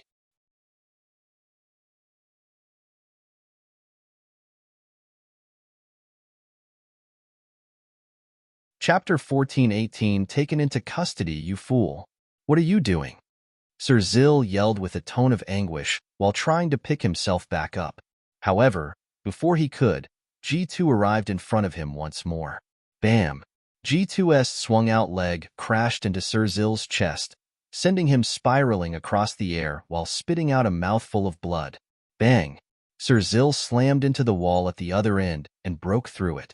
At that moment, G2 turned around and headed towards the spot where the device emitting the light and high-pitched whirring sound was sitting. He raised his right leg and stomped on it. Blam! The device was smashed to pieces, and everyone instantly felt a sense of relief. Damien rolled to the side and breathed in and out profusely. Shit, my head nearly exploded. He cried out from the side while staggering in the process of getting up. What the hell happened?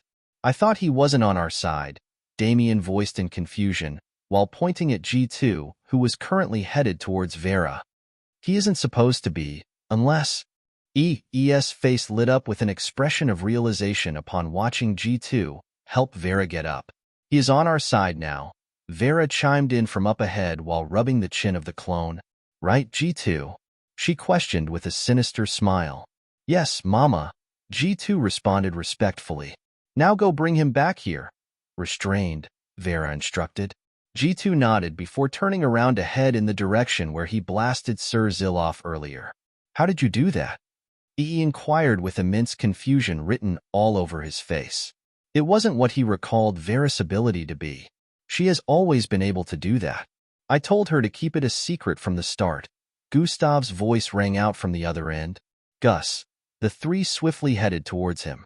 Endrick had been standing before Gustav's strapped figure the entire time trying to free him. It had made it impossible for him to assist the others at the time. He had also fallen victim to Sir Zill's device and only just resumed trying to free Gustav. Vera jumped onto Gustav while he was still strapped, interrupting Endrick. I missed you, she uttered quietly, her lifeless-looking eyes regaining a bit of focus. All of Zill's research centers have been burnt down. No samples or anything regarding me will ever be successfully acquired, and I got the data from the warp demolator back. Gustav listed out with an expression of gratification. The last 2 days had been spent gathering all that was needed from Sir Zill's labs and research centers before raising them to the ground. Since Gustav wanted E to keep rising in rank, he let him take full credit for unraveling Scientist Zill's plans and stopping him. All necessary evidences were provided, and E added to his report that the clone was nowhere to be found. The world was made aware that the attack on Arabia City was the doing of the clone under the orders of Sir Zill. There was no doubt that E would get a promotion since it was a planet-wide save.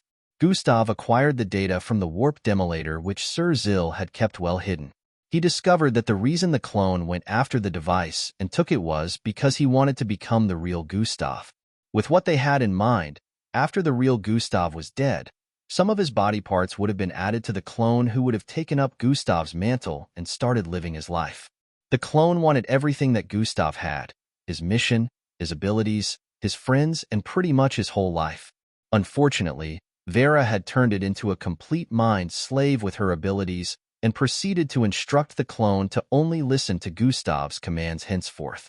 Now Gustav was waiting for the information in the warp demolator to be completely transferred and displayed digitally. Afterwards, they would decide on the next course of action. Vera wants a date with you. What are you going to do now? Indrik asked from the side. Sigh, she probably thinks there is a chance since Angie is currently not in the picture. Gustav couldn't help but let out a sigh. Angie, he called internally as memories of a cute girl with a beautiful smile and 2 horns on her forehead appeared in his mind. If I was human, I would have thrown up.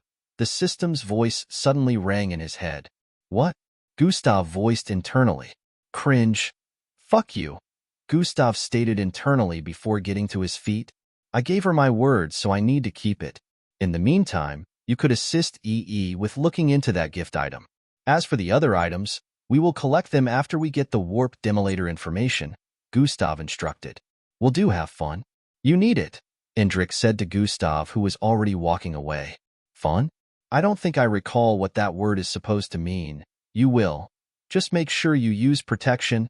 What? Darkness stretched endlessly in all directions, engulfing the surroundings in an impenetrable veil, leaving the dimension shrouded in mysteries. Time held no dominion within this dark dimension, where the passage of eons was but a fleeting whisper in the cosmic winds.